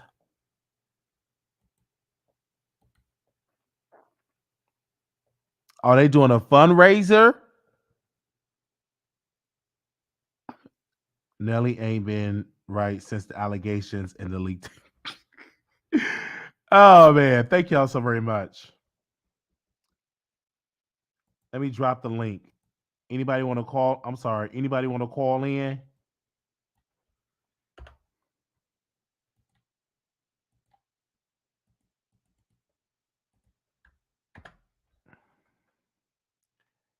I'm gonna put some skinless chicken breasts. Hopefully, it's still some good. And I had ice over it. I'm gonna make some skinless chicken breasts, and probably gonna eat that. Yeah, he's doing a telethon on live like Diddy did. Is he raising money for himself? I highly doubt it. I think he raised money for himself.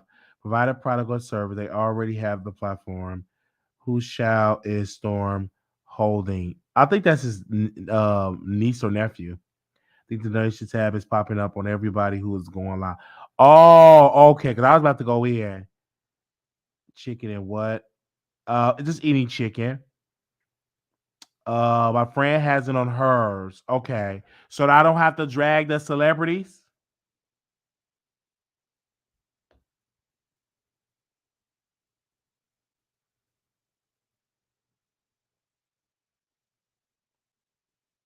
Wait a minute. Did Kendra block me? Hold on. Wait a minute. Did Kendra block me?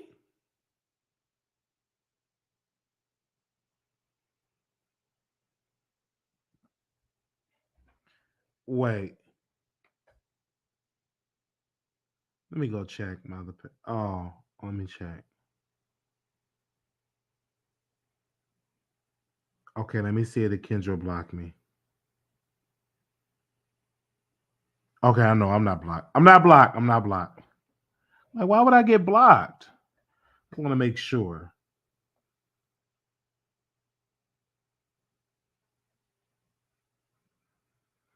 Okay. Thank y'all so very much. No, I'm not blocked. I'm not blocked. Whew. Whew. I thought I was blocked. I don't want to be blocked by Kendra. I love her. I will see y'all in the next live. Okay, I'm gonna leave this up. Cause I thought I was blocked. And I don't need to be blocked by Kendra. Because I'm a fan of Kendra.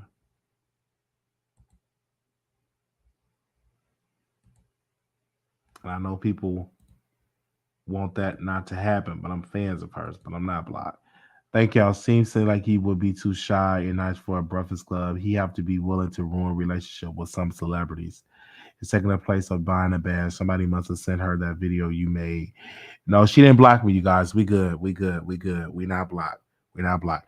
All right. Thank y'all so very much. Nobody called in. I'm going to see y'all in the next video. Thank y'all. I will see y'all. Let me go and put this chicken in the air fryer, and then I will see y'all on not members. I will see y'all on Station. Peace. Subscribe. Y'all gotta subscribe. We trying to reach 30,000 subs. So make that happen by subscribing. I appreciate all of the love that we've been given. Thank you. But click that subscribe button, click that like button, and turn your notifications on. If you want to be notified when I go live, you always can be notified because we have a text number that you can text for free and text Wiley 888-534-4939. Text Wiley in the text box, put Wiley, and the number will be 888-534-4939, 888-534-4935. Thank you. Our Cash App is at the bottom of the screen, Marquise Wiley, $ Marquise Wiley 28. We also have a PayPal that you can contribute as well. We're trying to reach a goal to get to LA. If we don't reach a goal, we will use that funding for something else. All right. Station here is an app where we play music, it's like a radio show app. We play music and everything like that. And Nicki Minaj been over there, Cardi B been over there. It's an app where you play music and stuff. Okay. And so if you're not over there, download the app and you can follow us on Station. All you got to do is type in The Wiley Show. Thank you so very much. Peace.